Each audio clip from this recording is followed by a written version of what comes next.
हम लोग जब इतिहास की बात करते हैं तो इतिहास की भूमिका हर पेपरों में होती है और ख़ासतौर से आधुनिक भारत का जो इतिहास है वो किसी भी एग्ज़ाम्स में, वो चाहे यूपी पीसीएस हो, बिहार पीसीएस हो, उत्तराखंड पीसीएस हो, नेट हो, जेआरएफ हो, पीजीटी हो, लेखपाल, जितने भी एग्जाम होते हैं उन सब में इतिहास की अपनी भूमिका होती है।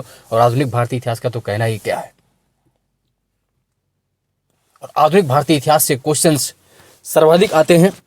तो एक श्रृंखला हम करेंगे जिसमें आधुनिक भारतीय इतिहास को समाप्त करने का प्रयास करेंगे ताकि आपके आने वाले एग्जाम्स में आप वहां से आसानी से रिवीजन कर सकें। और इसमें हम क्या करेंगे, घटना चक्र पॉइंटर का पूरा सार और महत्वपूर्ण क्वेश्चंस आपको इतिहास में प्रस्तुत करेंगे। और इतिहास, जब आधुनिक भारतीय इतिहास पढ़ेंगे तो हम भगत सिंह को भी पढ़ेंगे, तो गांधी जी को भी पढ़ेंगे, तो मातंगनी हजारा को भी पढ़ेंगे, तो उस कालू मेहता को भी पढ़ेंगे, तो उस खुदीराम बोस को भी पढ़ेंगे, और वीरांगना अवंतीबाई से लेकर लक्ष्मीबाई तक, उदा देवी तक सबको पढ़ने का प्रयास करेंगे। और फिर काकोरी षड्यंत्रों से होते हुए, चौरी चौरा की घटना से होते हुए, सीधी कार्रवाई तक लेकर के भारत को आदि वाले पॉइंट तक पढ़ने का प्रयास करेंगे। किसी भी एग्जाम्स में हो, चाहे वो PCS, IAS, UPPSC, BPSC, Uttarakhand PCS, Rajasthan, PGT, net, JRF, लेखपाल, यूपीटी, सब में आने वाले क्वेश्चंस को हम यहाँ कवर करेंगे।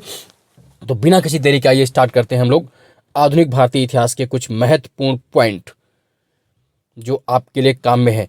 सबसे पहले बात करेंगे यूरोपीय कंपनियों के आगमन की। अगर हम बात करते हैं तो कौन कब आया, उस पर देख लेते हैं क्वेश्चंस क्या क्या बनते हैं। तो वास्को डी गामा कालीकट तट पर कब पहुंचा? सबसे पहले भारत कौन आया? 1498 में, 1498 में वास्को डी गामा आता है, कालीकट केरल पर पहुंचता है। और आप ये जानते हैं उस समय वास्को डी गामा जब कालीकट पर आया तो उसका स्वागत किसने किया था? जमेरिन ने। क्वेश्चन भी बनता है कि उस समय भारत जब केरल में वो आया कालीकट में, तो उस वक्त शासक कौन था वहाँ का?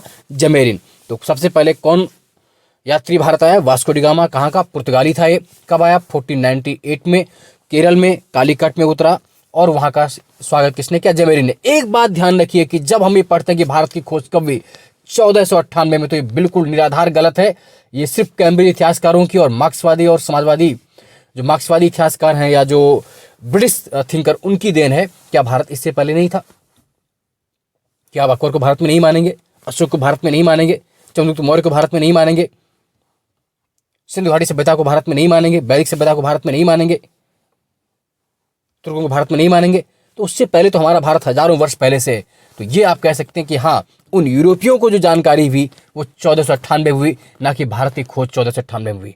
तो इस गलत पॉइंट को दिल से निकाल दीजिए। भारत की जानकारी उन अंग्रेजों को 1498 में हुई, ना कि भारत की खोज हुई। पुर्तगाली उपनिवेश का प्रथम वायसराय भारत में कौन था? आपसे पूछेंगे तो फ्रांसिस्को द अल्मीडा। कौन था? Francisco de Almeida. जो प्रथम वायसराय बना पुर्तगालियों का, वो Francisco de Almeida. Vasco D gamma Calicut में स्वागत किसने किया? जमेरिन ने। कौन से देश से आए मिला लेते हैं। वास्को डी गामा कहाँ का था? पुर्तगाल का था। क्रिस्टोफर कोलंबस कहाँ का था? स्पेन का। कैप्टन कुक कहाँ का था? ग्रेट ब्रिटेन का। और तस्मान कहाँ के? हॉलैंड के। रट लीजिए, क्वेश्चंस बनते ही बस के। वास्को डी गामा सबसे पहले 1498 में कालीकट बंदरगाह केरल में उतरा और उसका स्वागत वहां के शासक जमेरिन ने किया। भारत में पुर्तगाली शक्ति का वास्तविक संस्थापक, real founder of Portuguese empires in India, that will be Albuquerque. कौन था? अल्बुकुर्क उसका वास्तविक संस्थापक था, याद रखिएगा। पुर्तगालियों ने भारत में प्रथम दुर्ग का निर्माण कहाँ किया? तो कहाँ पर किया? कोचीन में किया। कहाँ किया? कोचीन में किया, याद रखेंगे इस बात को। मध्यकाल में सर्वप्रथम भारत से व्यापार संबंध स्थापित करने वाले कौन थे? पुर्तगाली। बार बार क्वेश्चन आ रहा, कोई मतलब नहीं। बंगाल की बांदेल, चिंसुरा, हुगली तथा श्रीरामपुर फैक्ट्री में से एक जो पुर्तगालियों द्वारा स्थापित की गई थी, कौन सी? तो हुगली। हुगली को किसने स्थापित किया? पुर्तगालियों ने। कौन सी? हुगली वाली, है ना। अगला, पांडिचेरी पर कब्जा करने वाली पहली यूरोपीय शक्ति कौन थे? पुर्तगाली थी। कथन सही है। पहला कब्जा किसने किया? पुर्तगालियों ने किया था, याद रखेंगे इस बात को। है हुगली को बंगाल की खाड़ी में समुद्री लूटपाट के लिए अड्डा बनाया, किसने बनाया था? पुर्तगालियों ने। बहुत महत्वपूर्ण क्वेश्चन, कलकत्ता का संस्थापक कौन था? जॉब चौरनॉक। कौन था? जॉब चौरनॉक। भारत में यूरोपीय शक्तियों के प्रवेश के संदर्भ में सही कथन क्या क्या है कि अंग्रेजों ने अपना पहला कारखाना दक्षिण भारत में कहाँ लगाया? मछलीपट्टनम में। बहुत पूछते हैं, सूरत में नहीं।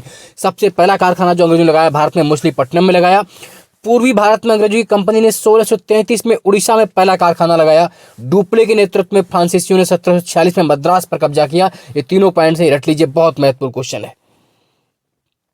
अगला क्वेश्चन है, डचों ने पुर्तगालियों को पराजित किया और आधुनिक कोच्चि में उन्होंने फोर्ट विलियम का निर्माण किया। बहुत महत्वपूर्ण सही क्वेश्चन है, रट लीजिएगा। आता है कि डचों को किसने पराजित किया, तो भारत से पुर्तगालियों ने पराजित किया और उन्होंने कोच्चि में फोर्ट विलियम का निर्माण करवाया। कहां पर निर्माण करवाया, फोर्ट विलियम में। फोर्ट विलियम का निर्माण कहां करवाया, कोच्चि में। किसने, डचों ने। अगला, ब्रिटिश कंपनियों में से भारत में व्यापार करने का पहला अधिकार पत्र किसे प्राप्त हुआ था, किसे प्राप्त हुआ था, लीवेंट कंपनी को। किसे प्राप्त हुआ था, लीवेंट कंपनी को पहला अधिकार पत्र प्राप्त हुआ। चलिए अगला, लंदन में ब्रिटिश ईस्ट इंडिया कंपनी के गठन के समय भारत का शासक कौन था, बादशाह कौन था, बहुत बार पूछा गया है। तो लंदन में ब्रिटिश ईस्ट इंडिया कंपनी गठन के समय भारत का बादशाह अकबर था। आप चूंकि जानते हैं ईस्ट इंडिया कंपनी की स्थापना 1600 में हुई थी और उस वक्त भारत में अकबर था, जो अकबर का कार्यकाल 1605 तक था। वो मुगल सम्राट जिसके शासनकाल में इंग्लिश ईस्ट इंडिया कंपनी ने भारत में सर्वप्रथम कारखाना स्थापित किया, तो जहांगीर के समय। किसी समय बनी, किसी समय थी, अकबर के समय। कारखाना कब लगा, पहला जहांगीर के समय लगा, क्योंकि भारत में 1613 में अंग्रेजों ने अपनी पहली फैक्ट्री स्थापित कहाँ की, सूरत में। सूरत में कब स्थापित की, 1613 में। अगला, यूरोपीय व्यापारिक कंपनियों में से सूरत में सर्वप्रथम अपना कारखाना किसने स्थापित किया था, अंग्रेजों ने। ब्रिटिश ईस्ट इंडिया कंपनी ने मुंबई किससे लिया था, तो आप ये जानते हैं पुर्तगालियों को, ने पुर्तगालियों ने दहेज में दिया था उसको, अंग्रेजों को। ईस्ट इंडिया कंपनी का गवर्नर, जिसे औरंगजेब द्वारा भारत से निष्कासित किया गया था, किसे निष्कासित किया गया था, सर जॉन चाइल्ड को। रट लीजिए, पूछा जाता है सर जॉन चाइल्ड को। जितने महत्वपूर्ण फैक्ट होंगे मैं उन्हीं पर बात करूंगा। हो सकता है 10-20% ऐसे क्वेश्चंस हो जो आप में बहुत कम पूछ जाते, तो मैं उनको डिस्कस नहीं करूंगा, वो आप पीडीएफ से पढ़ लीजिएगा, लेकिन महत्वपूर्ण क्वेश्चन छूटेंगे नहीं एक भी। प्रथम कर्नाटक युद्ध का तात्कालिक कारण क्या था, अंग्रेजों द्वारा फ्रांसीसी जहाजों का अधिग्रहण। अंग्रेजों द्वारा फ्रांसीसी जहाजों का अधिग्रहण। कर्नाटक युद्ध किसके बीच लड़े गए थे, अंग्रेज और फ्रांस के मध्य। अंग्रेज और फ्रांस मतलब ब्रिटिश और, है ना।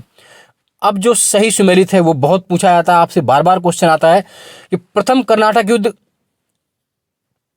का अंत किस संधि से हुआ, तो एक्स ला सैपल की संधि से। फर्स्ट कर्नाटक वार एक्स ला सैपल की संधि से अंत हुआ। द्वितीय कर्नाटक युद्ध का जो अंत हुआ वो अनिर्णायक युद्ध था, उसमें कोई हारा जीता नहीं। तृतीय कर्नाटक युद्ध का अंत पेरिस की संधि से अंत हुआ। किससे, पेरिस की संधि से।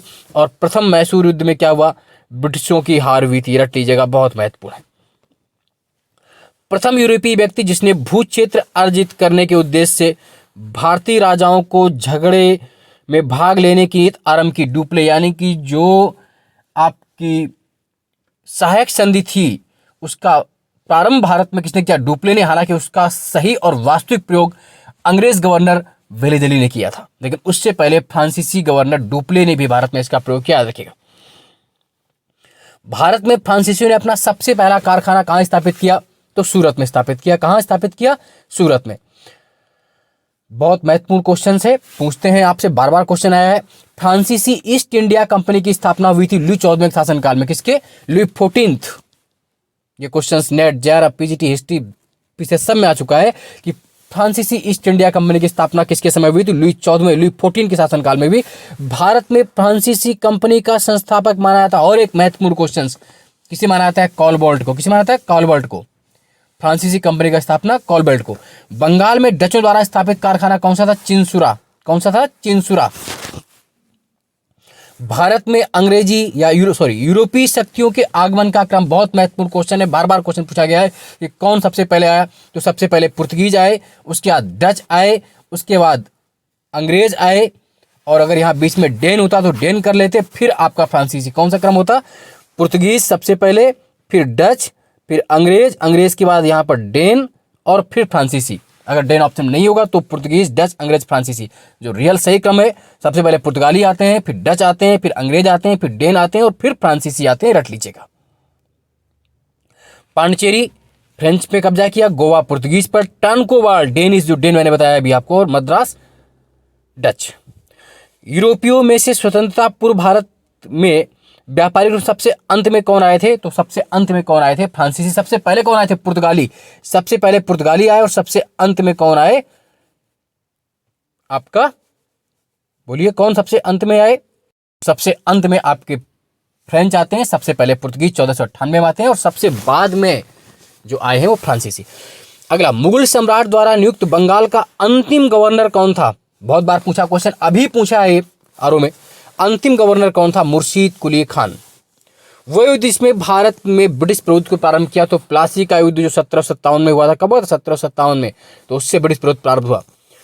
सिराजुद्दौला लॉर्ड क्लाइव द्वारा कब परास्त हुआ? प्लासी के युद्ध में। आप जानते हैं प्लासी के युद्ध में एक तरफ अंग्रेज गवर्नर रॉबर्ट क्लाइव था या लॉर्ड क्लाइव था, तो दूसरी तरफ बंगाल का नवाब कौन था? सिराजुद्दौला। 1757 में प्लासी का युद्ध हुआ था बंगाल के नदिया जिले में, भागीरथी के तट पर।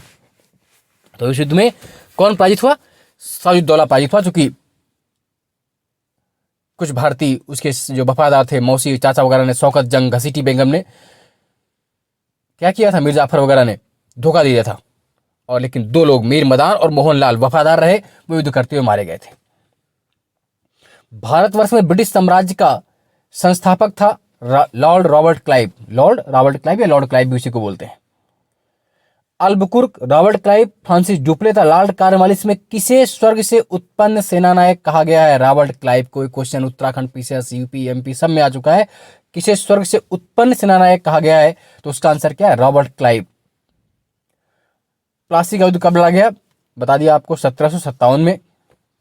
बंगाल का वह नवाब जिसने अपनी राजधानी मुर्शिदाबाद से मुंगेर स्थानांतरित कर ली, किसने की थी? मीर कासिम ने। किसने? मीर कासिम ने। सबसे अधिक निर्णायक युद्ध जिसने अंग्रेजों को भारत में प्रभुत्व स्थापित किया, आप सब जानते हैं सबसे निर्णायक युद्ध कौन था? बक्सर का युद्ध था। कब लड़ा गया? 1764 में। तो जो बक्सर का युद्ध सबसे अधिक निर्णायक युद्ध कब लड़ा गया? 1764 ईस्वी में। बक्सर के युद्ध में आप जानते हैं एक तरफ अंग्रेज सेनानायक कौन था? कैप्टन मुनरो था। कौन था? कैप्टन मुनरो था। और दूसरी तरफ दिल्ली का शासक शाह आलम द्वितीय, बंगाल का नवाब सिराजुद्दौला, है ना। फिर सुन लीजिए कौन कौन? दिल्ली का सम्राट शाह आलम द्वितीय, अवध का नवाब सिराजुद्दौला और बंगाल का शासक कौन था? मीर कासिम। और इन तीनों की सम्मिलित सेनाओं को अंग्रेजों ने पराजित किया और बक्सर का युद्ध वास्तव में निर्णायक युद्ध था। और उस युद्ध से भारत में अंग्रेजों ने अपने पैर जमा दिए और वहां से लेकर 1764 से लेकर के 1947 तक अंग्रेजों ने भारत को इतना लूटा, शायद उतना तुर्क, मुगल और सब मिलकर नहीं लूट पाए होंगे। तो सबसे अधिक निर्णायक युद्ध कौन था? बक्सर का युद्ध था। बक्सर के युद्ध किसमें? दिल्ली का शासक कौन था? शाह आलम द्वितीय।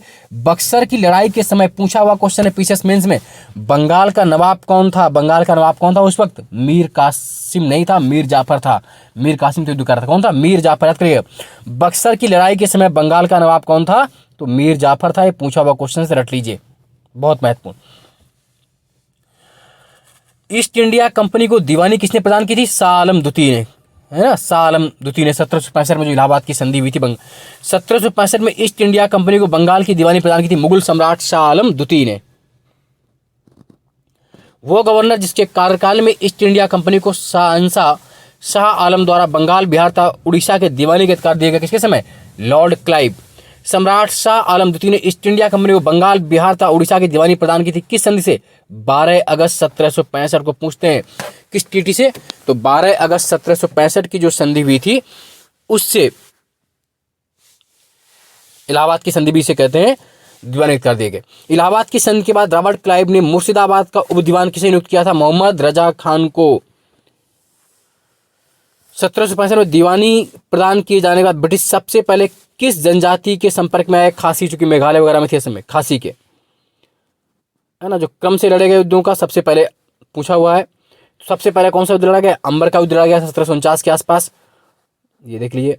और प्लासी 1757 में लड़ा गया, वांडीवास 1760 में लड़ा गया और बक्सर 1764 में। क्रम से हो गया, अंबर का युद्ध, फिर प्लासी का युद्ध, फिर वांडीवास, फिर बक्सर। अंबर युद्ध 1749 के आसपास है, प्लासी 1757 में, बांडीवास 1760 में है और बक्सर का बैटल 1764 1764 में।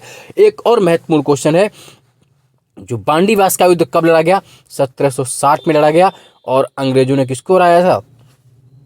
फ्रांसीसियों को। ब्रिटिश ने फ्रेंच को हराया और इसी युद्ध की हार के बाद फ्रांसीसी भारत से एक तरह से बाहर हो गए। ये निर्णायक युद्ध था जिसमें अंग्रेजों ने फ्रांसीसियों पर विजय हासिल की और यहाँ के बाद से भारत में फ्रांसीसियों का साम्राज्य स्थापित करने का सपना समाप्त हो गया और अंग्रेज एक छत्र भारत के राज्य करने वाले बन गए। रट लीजिए, इन क्वेश्चंस को कभी भी पूछा जा सकता है। चलिए अगला क्वेश्चन है जो मैचिंग है आपके लिए, देख लेते हैं मैचिंग में क्या पूछा है। बक्सर का युद्ध किसके विरुद्ध था? मीर कासिम विरुद्ध किसके? ईस्ट इंडिया कंपनी के लड़ा गया था। सही। वांडीवास का फ्रांसीसी विरुद्ध ईस्ट इंडिया कंपनी, अपने पढ़ा भी। चिलियानवाला का युद्ध पूछा हुआ है अंग्रेज विरुद्ध शक, उस वक्त कौन था? डलहौजी। डलहौजी के विरुद्ध किसमें? सिखों के विरुद्ध। खुर्दा का युद्ध निजाम विरुद्ध मराठे। खुर्दा निजाम विरुद्ध मराठे। भारत में अंग्रेजों का सर्वाधिक विरोध किसने किया था? मराठों ने। चलिए, रणजीत सिंह के राज्य में सम्मिलित था तो श्रीनगर, कश्मीर, पंजाब सम्मिलित था तो श्रीनगर अपने आप सम्मिलित माना जाएगा। क्वेश्चन पूछा था अभी हाल ही में डिग्री कॉलेज वाले एग्जाम में कि रणजीत सिंह संबंधित थे किससे? शुकर चाकिया मिसल से। किस मिसल से? क्योंकि मिसल आप जानते हैं एक तरह से 14 मिसलें थी सिखों की, उस मिसल में से एक मिसल थी शुकर चाकिया, जिससे संबंधित कौन थे? राजा रणजीत सिंह। महाराजा रणजीत सिंह किस मिसल से संबंधित थे? शुकर चाकिया मिसल से। महाराजा रणजीत सिंह के राज की राजधानी क्या थी? लाहौर थी। क्या थी? लाहौर। रणजीत सिंह ने सुप्रसिद्ध कोहिनूर हीरा प्राप्त किया था। किससे प्राप्त किया था? शाह शुजा से। किससे? शाह शुजा से। बहुत महत्वपूर्ण क्वेश्चन है। महाराजा रणजीत सिंह की राजधानी क्या थी? लाहौर थी। कोहिनूर हीरा किससे प्राप्त किया था? शाह शुजा से। आप जानते हैं ना, कोहिनूर हीरा सबसे पहले दक्षिण भारत में वारंगल से होते हुए अलाउद्दीन खिलजी, फिर मीर जुमला से होते हुए सदा, और बाद में वो पहुंच गया था नादिर शाह के द्वारा। अच्छा, वापस शाह शुजा द्वारा क्यों दिया राजा रणजीत सिंह को। फिर इन सिक्कों से कौन ले गए? अंग्रेज ले गए। और अंग्रेज में आज वो महारानी विक्टोरिया के ताज की शोभा बढ़ा रहा है, हमारा ही कोहिनूर। ईश्वर की इच्छा थी कि मैं सब धर्मों को एक निगाह से देखूं, इसलिए उसने दूसरी आंख की रोशनी ली। किसने कहा था? महाराजा रणजीत सिंह की, क्योंकि एक आंख की रोशनी यही थी, इसलिए उन्होंने ये बात कही थी। महाराजा रणजीत सिंह के उत्तराधिकारी कौन थे? खड़क सिंह। सिख राज्य का अंतिम राजा कौन था? दिलीप सिंह। पंजाब के पूर्व महाराजा दिलीप सिंह के विषय में कौन कौन से कथन सत्य देख लीजिए। उनका निधन 23 अक्टूबर 1893 में पेरिस में हुआ। बिल्कुल सही है। नासिक में उनकी अंत्येष्टि हुई, ये गलत है। उन्होंने कभी सिख धर्म नहीं छोड़ा, ये भी गलत है। वो कभी रूस नहीं, ये भी गलत। सिर्फ एक सही है कि उनका निधन कहाँ हुआ? 23 अक्टूबर 1893 को पेरिस में उनका निधन हुआ, ये सही कथन है। बाकी सभी गलत है। पंजाब के विलय के पश्चात पंजाब पर शासन करने के लिए 3% की एक कमेटी बनाई गई थी। उस 3% में कौन कौन शामिल थे? सर हेनरी लॉरेंस अध्यक्ष शामिल थे, सर जॉन लॉरेंस एवं चार्ल्स ग्रेविन मॉन्सन शामिल थे। रट लीजिए, कहीं भी क्वेश्चन पूछेंगे। प्रथम एंग्लो मैसूर वार, प्रथम आंग्ल मैसूर युद्ध 1766 से 69 में जो हुआ, उसमें कौन जीता? तो प्रथम एंग्लो मैसूर वार में विजेता कौन था? हैदर अली। कौन जीते? हैदर अली। ब्रिटिश जनरल जिसने हैदर अली को पोर्टो नोवे के युद्ध में हराया, क्वेश्चन पूछा गया, भी बहुत महत्वपूर्ण है। किसने हराया? सर आयरकूट ने। सर आयरकूट ने हराया किसके युद्ध में? पोर्टो नोवे के युद्ध में। किसको? हैदर अली को। टीपू सुल्तान ने अपनी राजधानी कहाँ बनाई? श्रीरंगपट्टनम में। वो भारतीय शासक जिसने विदेशों में आधुनिक पद्धति से दूतावास स्थापित किए, टीपू सुल्तान ने। टीपू सुल्तान ने ब्रिटिश सेना को 1780 में हराया था। कहाँ? पोलिलपुर के में। अधिक व्याख्या हम लोग नहीं करेंगे, वो जब हम क्वेश्चंस टॉपिक वाइज आपके लिए करेंगे, छोटे छोटे टॉपिक में आएंगे, ब्रह्मास्त्र सीरीज में, हिस्ट्री और अन्य में, तो उसमें अधिक व्याख्या करेंगे। इसमें चूंकि 1 या 2 वीडियो में पूरा आधुनिक भारत खत्म करना है, इसलिए सिर्फ पॉइंट टू पॉइंट डिस्कस करते चलेंगे। और आप अधिक से अधिक इस वीडियो को शेयर करिए, लाइक करिए और स्वयं सब्सक्राइब भी कर लीजिए, ताकि आने वाले किसी भी एग्जाम्स की जानकारी, उससे संबंधित भर्ती के नियम और आपकी महत्वपूर्ण तैयारी इस चैनल के माध्यम से आपको कराई जाएगी। इसलिए अधिक से अधिक इसको सब्सक्राइब करें। टीपू सुल्तान ने अपनी राजधानी कहाँ बनाई? श्रीरंगपट्टनम। वो भारतीय शासक जिसने विदेशों में आधुनिक पद्धति से दूतावास स्थापित किए थे, कौन था? टीपू सुल्तान। अंग्रेजों ने श्रीरंगपट्टनम की संधि किससे की थी? टीपू सुल्तान के साथ। टीपू सुल्तान अंग्रेजों के साथ युद्ध में मारे गए थे कब? 1799, 1799। मैचिंग वाला बहुत महत्वपूर्ण क्वेश्चन। प्रथम आंग्ल मैसूर युद्ध हैदर अली पराजित हुआ। द्वितीय आंग्ल मैसूर युद्ध अनिर्णायक था। तृतीय आंग्ल मैसूर युद्ध में टीपू सुल्तान पराजित हुआ और अपना आधा भूभाग अंग्रेजों को दिया। चतुर्थ आंग्ल मैसूर युद्ध टीपू पराजित हुआ और युद्ध के मध्य में दिवंगत हुआ। रट लीजिए, क्वेश्चंस पूछेंगे कभी भी। बेगम समरू ने एक अति प्रसिद्ध चर्च का निर्माण कहाँ कराया था? क्वेश्चन बनता है यूपी। सरधना मेरठ में। कहाँ बनवाया था? सरधना मेरठ में। सही कथन देख लीजिए कौन कौन सही कथन है। महाराजा रणजीत सिंह ने लाहौर में तोपों के निर्माण के लिए आधुनिक ढलाई खाने स्थापित किए, सत्य है। आमेर में सवाई जय सिंह ने यूक्लिड के रेखागणित के तत्वों का संस्कृत में अनुवाद कराया, ये भी सत्य है। मैसूर में टीपू सुल्तान ने श्रृंगेरी मंदिर में देवी शारदा की मूर्ति के निर्माण के लिए धन दिया, ये भी सत्य है। सही कथन है। प्लासी के युद्ध में सिराजुद्दौला की पराजय के लिए मीर जाफर ने अंग्रेजों से मिलकर षड्यंत्र रचा था, ये भी सही है। आप इन सब क्वेश्चंस को रट लीजिए, जब कभी एग्जाम्स के 2-3 दिन पहले आपको चाहिए होता ना, बिल्कुल आप जल्दी रिवीजन करें तो कैसे कर पाएंगे, उसके लिए बहुत है, इनको आप सुनते रहिए एग्जाम तक। चलिए फिर देखते हैं सही कथन क्या है। जन प्रशासन की नींव वारेन हेस्टिंग द्वारा मजबूती रखी गई, जिस पर, जन नहीं वो जिस है, ऊपरी संरचना कॉर्नवालिस ने की। ईस्ट इंडिया कंपनी असैनिक और सैनिक सुधार करने का श्रेय क्लाइव को जाता है। लाल डलहौजी ने डॉक लेफ्टिन के सिद्धांत के आधार पर ब्रिटिश साम्राज्य में जोड़े, बिल्कुल सभी पॉइंट सत्य है। अगला महत्वपूर्ण क्वेश्चन आया वो क्वेश्चन है, कलकत्ता में एशियाटिक सोसाइटी की स्थापना के समय बंगाल का गवर्नर जनरल कौन था? तो लॉर्ड वारेन हेस्टिंग था। कब हुई थी सोसाइटी की स्थापना? 1784 में। पूछते हैं ये भी, एशियाटिक सोसाइटी की स्थापना कब हुई? 1784 में। किसके समय? कलकत्ता में हुई थी। किसके समय? लॉर्ड वारेन हेस्टिंग्स के समय 1784 में। विलियम जोन्स ने एशियाटिक सोसाइटी की स्थापना की थी। किसने? विलियम जोन्स ने। सुरक्षा प्रकोष्ठ की नीति संबंधित थी किससे? वारेन हेस्टिंग्स से। बंगाल में द्वैत शासन प्रणाली, ड्यूअल गवर्नमेंट को समाप्त किसने किया था? वारेन हेस्टिंग्स ने। वह गवर्नर जनरल जिस पर ब्रिटिश संसद में महाभियोग का मुकदमा चलाया गया था, वारेन हेस्टिंग। वारेन हेस्टिंग एकमात्र अंग्रेज गवर्नर था जिसमें भारत में हुए कार्यों के चलते संसद में महाभियोग पास किया गया था, इम्पीचमेंट, ब्रिटिश संसद में, ब्रिटिश पार्लियामेंट में। भारत में न्यायिक संगठन की स्थापना किसने की? लॉर्ड कॉर्नवालिस ने। वो गवर्नर जिसे भारत में सिविल सेवा का सृजन किया और जिसे भारतीय सिविल सेवा का जनक भी जाना जाता है, कॉर्नवालिस को, सिविल सर्विस ऑफ इंडिया, यानी कि भारतीय सिविल सेवा का जनक किसे मानते हैं? तो लॉर्ड कॉर्नवालिस को। लॉर्ड कॉर्नवालिस की कब्र कहाँ स्थित है? यूपी स्थित गाजीपुर जिले में। कहाँ पर है? गाजीपुर में। 1802 की बसीन की संधि पर हस्ताक्षर हुए थे। बहुत महत्वपूर्ण क्वेश्चन है। तो अंग्रेज तथा बाजीराव सेकंड के बीच, अंग्रेज तथा बाजीराव द्वितीय के बीच बसीन की संधि, सहायक संधि थी एक तरह से। लॉर्ड वेलिजली की सहायक संधि को स्वीकार करने वाला मराठा सरदार कौन था? वही पेशवा बाजीराव सेकंड। 1802 में बसीन की संधि। सहायक संधि को किसने क्रियान्वित किया? लॉर्ड वेलिजली ने। सहायक संधि व्यवस्था को स्वीकार करने वाला प्रथम भारतीय देशी शासक कौन था? हैदराबाद के निजाम। कब स्वीकार किया था? पूछ लेते हैं आपसे। 1798 में। कब स्टार्ट किया गया था? 1798 में। तो जो सबसे पहले सहायक संधि स्वीकार किसने की? हैदराबाद के निजाम ने 1798, लॉर्ड वेलिजली द्वारा 1798 में। देखिए इसमें जो फैक्ट में जो अलग से एक्स्ट्रा फैक्ट वो भी आपको मिलेंगे, इसलिए वीडियो को अधिक से अधिक सुनिए, क्योंकि जो मुझे इंपॉर्टेंट इसके अलावा भी लग रहा है वो मैं लिखता जा रहा हूँ, वो बोलता जा रहा हूँ। जैसे इसी में क्वेश्चन पूछा कि सहायक संधि सबसे पहले स्वीकार किसने की? हैदराबाद में। अब इसमें सन नहीं दिया, आप पूछेंगे आप सन, तो आप बताएंगे 1798, 1798 में स्वीकार की गई।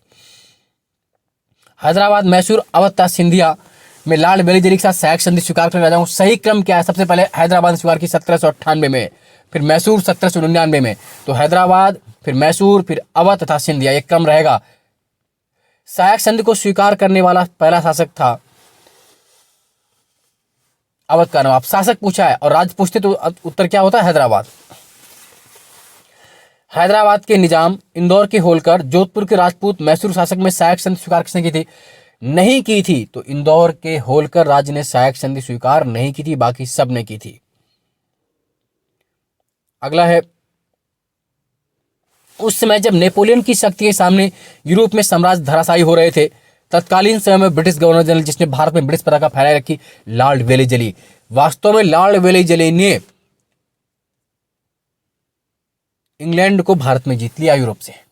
आप समझ नहीं पाए इस बात को, क्योंकि उस वक्त यूरोप में नेपोलियन लगातार अंग्रेजों को परास्त कर रहा था पूरे दुनिया में, लेकिन भारत जैसा साम्राज्य में लॉर्ड वेलिजली ने सहायक संधि स्वीकार कर यहाँ से धन संपदा सब कुछ अपने साथ शामिल करके भारत को बचाया फ्रांस के कब्जे में जाने से, और भारतीय धन बल से उसने इंग्लैंड को ही बचा लिया यूरोप में। बहुत महत्वपूर्ण क्वेश्चन, एंग्लो नेपाल वार, आंग्ल नेपाल युद्ध किसके शासनकाल में हुआ? पूछते हैं आपसे। तो लॉर्ड हेस्टिंग के समय। किसी समय हुआ? लॉर्ड हेस्टिंग के समय। सही क्रम है, हेक्टर मुनरो बक्सर का युद्ध, लॉर्ड हेस्टिंग आंग्ल नेपाल युद्ध, लॉर्ड वेलिजली चतुर्थ आंग्ल मैसूर युद्ध, fourth Anglo Mysore war, Lord Cornwallis third Anglo Mysore war, तृतीय एंग्लो मैसूर। आता है हमेशा पूछने के लिए, तो रट लीजिए इनको। तृतीय आंग्ल मराठा युद्ध का संबंध किससे था? लॉर्ड हेस्टिंग्स से। सर थॉमस मुनरो मद्रास के गवर्नर कब तक रहे? 1820 से 27 तक। अगला है, तथा कथित कुशासन के आधार पर जिस गवर्नर जनरल ने मैसूर राज्य को प्रशासन को अपने हाथों में ले जाओ कौन था? Lord William Bentinck. तृतीय एंग्लो मैसूरवाद के समय गवर्नर कौन थे? Lord Cornwallis. ठगों के दमन से संबंध था किसका? Captain Sleeman. पूछा हुआ है ठग, है ना एक, तो ठगों के दमन से संबंध कौन था? Captain Sleeman. सती प्रथा पर पाबंदी किसने लगाई? लॉर्ड विलियम बेंटिंग ने। कब लगाई थी? 1829 के नियम 17 से। पूरा क्वेश्चन आता है कि सती प्रथा बैन कब हुई? तो 1829 के नियम 17 से, लॉर्ड विलियम बेंटिंग के प्रयासों से, जिसमें राजा राम मोहन राय का भी योगदान था, है ना। सती प्रथा को समाप्त करने में किस भारतीय का योगदान था? तो राजा राम मोहन राय का। कब? 1829 में। किस नियम से? 17 से। अगला है, लॉर्ड डलहौजी द्वारा अवध का अंग्रेजी राज्य में विलय हुआ था किसके आधार पर? कुप्रशासन के आधार पर। 1856 में। कब हुआ था? लॉर्ड डलहौजी ने कुप्रशासन के आरोप के कारण 1856 में अवध का विलय कर लिया था अंग्रेजी साम्राज्य में। और अवध का विलय ही एक सबसे बड़ी भूल साबित हुई थी अंग्रेजों की 1857 के विद्रोह के लिए। सही सुमेलित है। 1849 पंजाब का विलय, 1848 सतारा का विलय, 1856 अवध का विलय, 1855 करौली का विजय अंग्रेज। ये सब डलहौजी ने किए। बहुत क्वेश्चन आता है और इसमें जो महत्वपूर्ण है कि लॉर्ड डलहौजी ने डॉक्ट्रिन ऑफ लैप्स, राज झड़पने की नीति के तहत सबसे पहला शिकार किसको बनाया? तो 1848 में सतारा को। डॉक्ट्रिन ऑफ लैप्स, राज झड़पने की नीति, जिसमें गोद लेने का अधिकार नहीं था, तो उसका सबसे पहला शिकार डलहौजी से बनाया? सतारा को। कब बनाया? 1848 में। वह गवर्नर जिसने विलय की नीति को नियोजित और क्रियान्वित किया कौन था? डलहौजी था। तो ये तो आप जान ही गए। अंग्रेजों द्वारा सिंध विजय कब संपन्न हुआ? तो सिंध विजय का संपन्न कब हुई? लॉर्ड एलनबरो के समय और 1843 में। सिंध विजय कब हुई? 1843 में। किसी समय? लॉर्ड एलनबरो के द्वारा। और जो डलहौजी ने राज झड़पने की नीति हड़पा, उसमें सबसे पहले झांसी, संबलपुर, सतारा में कम क्या है? मैंने अभी बताया आपको, सतारा सबसे पहले 1848, फिर संबलपुर है, और झांसी 1853 में। जब अवध का विलय ब्रिटिश साम्राज्य में हुआ, उस समय अवध में ब्रिटिश रेजिडेंट कौन था? James Outram. कौन था? James Outram. भारत में प्रथम रेलवे लाइन किस गवर्नर जनरल के समय बिछाई गई? तो इन तीनों क्वेश्चंस का आंसर देख लेते हैं। सबसे पहले लॉर्ड डलहौजी के समय 1853 में मुंबई टू ठाणे 34 किमी की बीच की दूरी। First time 1853 the time period of governor general Lord Dalhousie from Bombay to Thane distance will be 34 किमी, 34 किमी की बीच की दूरी। 1853 में बॉम्बे से ठाणे लॉर्ड डलहौजी के समय भारत में पहली ट्रेन चलाई गई या बिछाई गई। तो उस वक्त, और सबसे पहले जो भारत में ट्रेन चली, उस कंपनी को भी पूछ लेते हैं कभी कभी आपसे, चलाने वाली कंपनी कौन थी? The great Indian peninsular railway company. याद कर लीजिए, the great Indian peninsular company. ये एक्स्ट्रा फैक्ट है, the great Indian peninsular company. The great Indian peninsular company कब? 1853 में चली, लॉर्ड डलहौजी के समय, बॉम्बे से ठाणे। लिखा भी है ग्रेट इंडियन पेनिनसुलर रेलवे। देखिए, तो ये चारों आंसर होगा क्वेश्चन आपसे जब भी पूछेगा कोई भी। पीडब्ल्यूडी जो आज देखते हैं ना, पब्लिक वर्क्स डिपार्टमेंट को शुरू किसने किया? लॉर्ड डलहौजी ने। पीडब्ल्यूडी। विधवा पुनर्विवाह अधिनियम किसके समय पारित किया गया? लॉर्ड कैनिंग के समय, 1856 में। पूछते हैं, विडो रीमैरिज एक्ट कब पास हुआ? 1856 में। 1856 में window remarriage act, Lord Canning के समय, रूल है ना 15 से। विडो रीमैरिज एक्ट, विधवा पुनर्विवाह अधिनियम 1856 किसके समय पास हुआ? लॉर्ड कैनिंग के समय। और इसको पास कराने में किस भारतीय का योगदान था? तो राजा राम मोहन राय ने सती प्रथा पास कराई थी। तो विधवा पुनर्विवाह अधिनियम Ishwar Chandra Vidyasagar. Window remarriage act को पास कराने में ईश्वर चंद्र विद्यासागर भारतीय थे जो बंगाल के, उनका बहुत महत्वपूर्ण योगदान था। 1 नवंबर 1858 को महारानी विक्टोरिया का घोषणा पत्र इलाहाबाद में पढ़कर किसने सुनाया था? लॉर्ड कैनिंग ने। भारत का प्रथम वायसराय कौन था? Lord Canning. Who was the first viceroy of India? Lord Canning. याद रखें, भारत का प्रथम वायसराय कौन है? लॉर्ड कैनिंग है। महारानी विक्टोरिया को भारत की सामग्री कब नियुक्त किया गया? 1858 में, 1858 में। वो गवर्नर जनरल जिसके समय भारत में दास प्रथा को समाप्त कर दिया गया? Lord Ellenborough. फिर सही सुमेलित है, देखिए, लॉर्ड कॉर्नवालिस। स्थायी बंदोबस्त, परमानेंट सेटलमेंट, 1793 में। स्थायी बंदोबस्त कब शुरू किया गया? 1793 में। लॉर्ड वेलेजली सहायक संधि 1798 में, सबसे पहले नवाब के साथ, है ना, हैदराबाद के जो नवाब थे निजाम। लाल डलहौजी व्यवगत का सिद्धांत, डॉक्ट्रिन ऑफ लेफ्ट 1847 सबसे पहले सतारा के साथ। लॉर्ड कैनिंग के समय 1857 का विद्रोह हुआ, सत्य बात है। लॉर्ड हेस्टिंग तृतीय आंग्ल मराठा युद्ध, और लॉर्ड विलियम बेंटिंक ने 1829 का 7वां नियम से सती प्रथा अधिनियम को समाप्त किया। स्थायी बंदोबस्त प्रारंभ किया लॉर्ड कॉर्नवालिस ने। पेशवाई को समाप्त कर दिया गया था कब? 1818 में पेशवा का पद समाप्त कर दिया गया। फिर सही सुमेलित है। सर जॉन शोर की जो नीति कैसी थी? निष्क्रियता की नीति। किसकी? निष्क्रियता की। लॉर्ड एडनबरो सिंध का विलय। लॉर्ड डलहौजी अवध का विलय 1856। लॉर्ड वेलेस्ली चतुर्थ आंग्ल मैसूर युद्ध। सही सुमेलित है। लॉर्ड डलहौजी अवध का विलीनीकरण 1856 में कुशासन के आरोप में। लॉर्ड डफरिन भारतीय राष्ट्रीय कांग्रेस की स्थापना जब हुई थी, है ना, 1885 में, उस समय गवर्नर कौन था? Lord Dufferin. Lord William Bentinck के समय चार्टर एक्ट 1833 पास हुआ, और लॉर्ड रिटन के समय सेकेंड एंग्लो अफगान वार, द्वितीय आंग्ल अफगान युद्ध का आरंभ हुआ। वो गवर्नर जनरल जो चतुराईपूर्ण निष्क्रियता के साथ जुड़ा हुआ है, जॉन लॉरेंस। भारत में अंग्रेजों के समय प्रथम जनगणना हुई लॉर्ड मेयो के शासनकाल में। कब हुई थी? लॉर्ड मेयो के शासनकाल में 1872 में। 1872 में फर्स्ट सेंसस लॉर्ड मेयो के टाइम पीरियड में।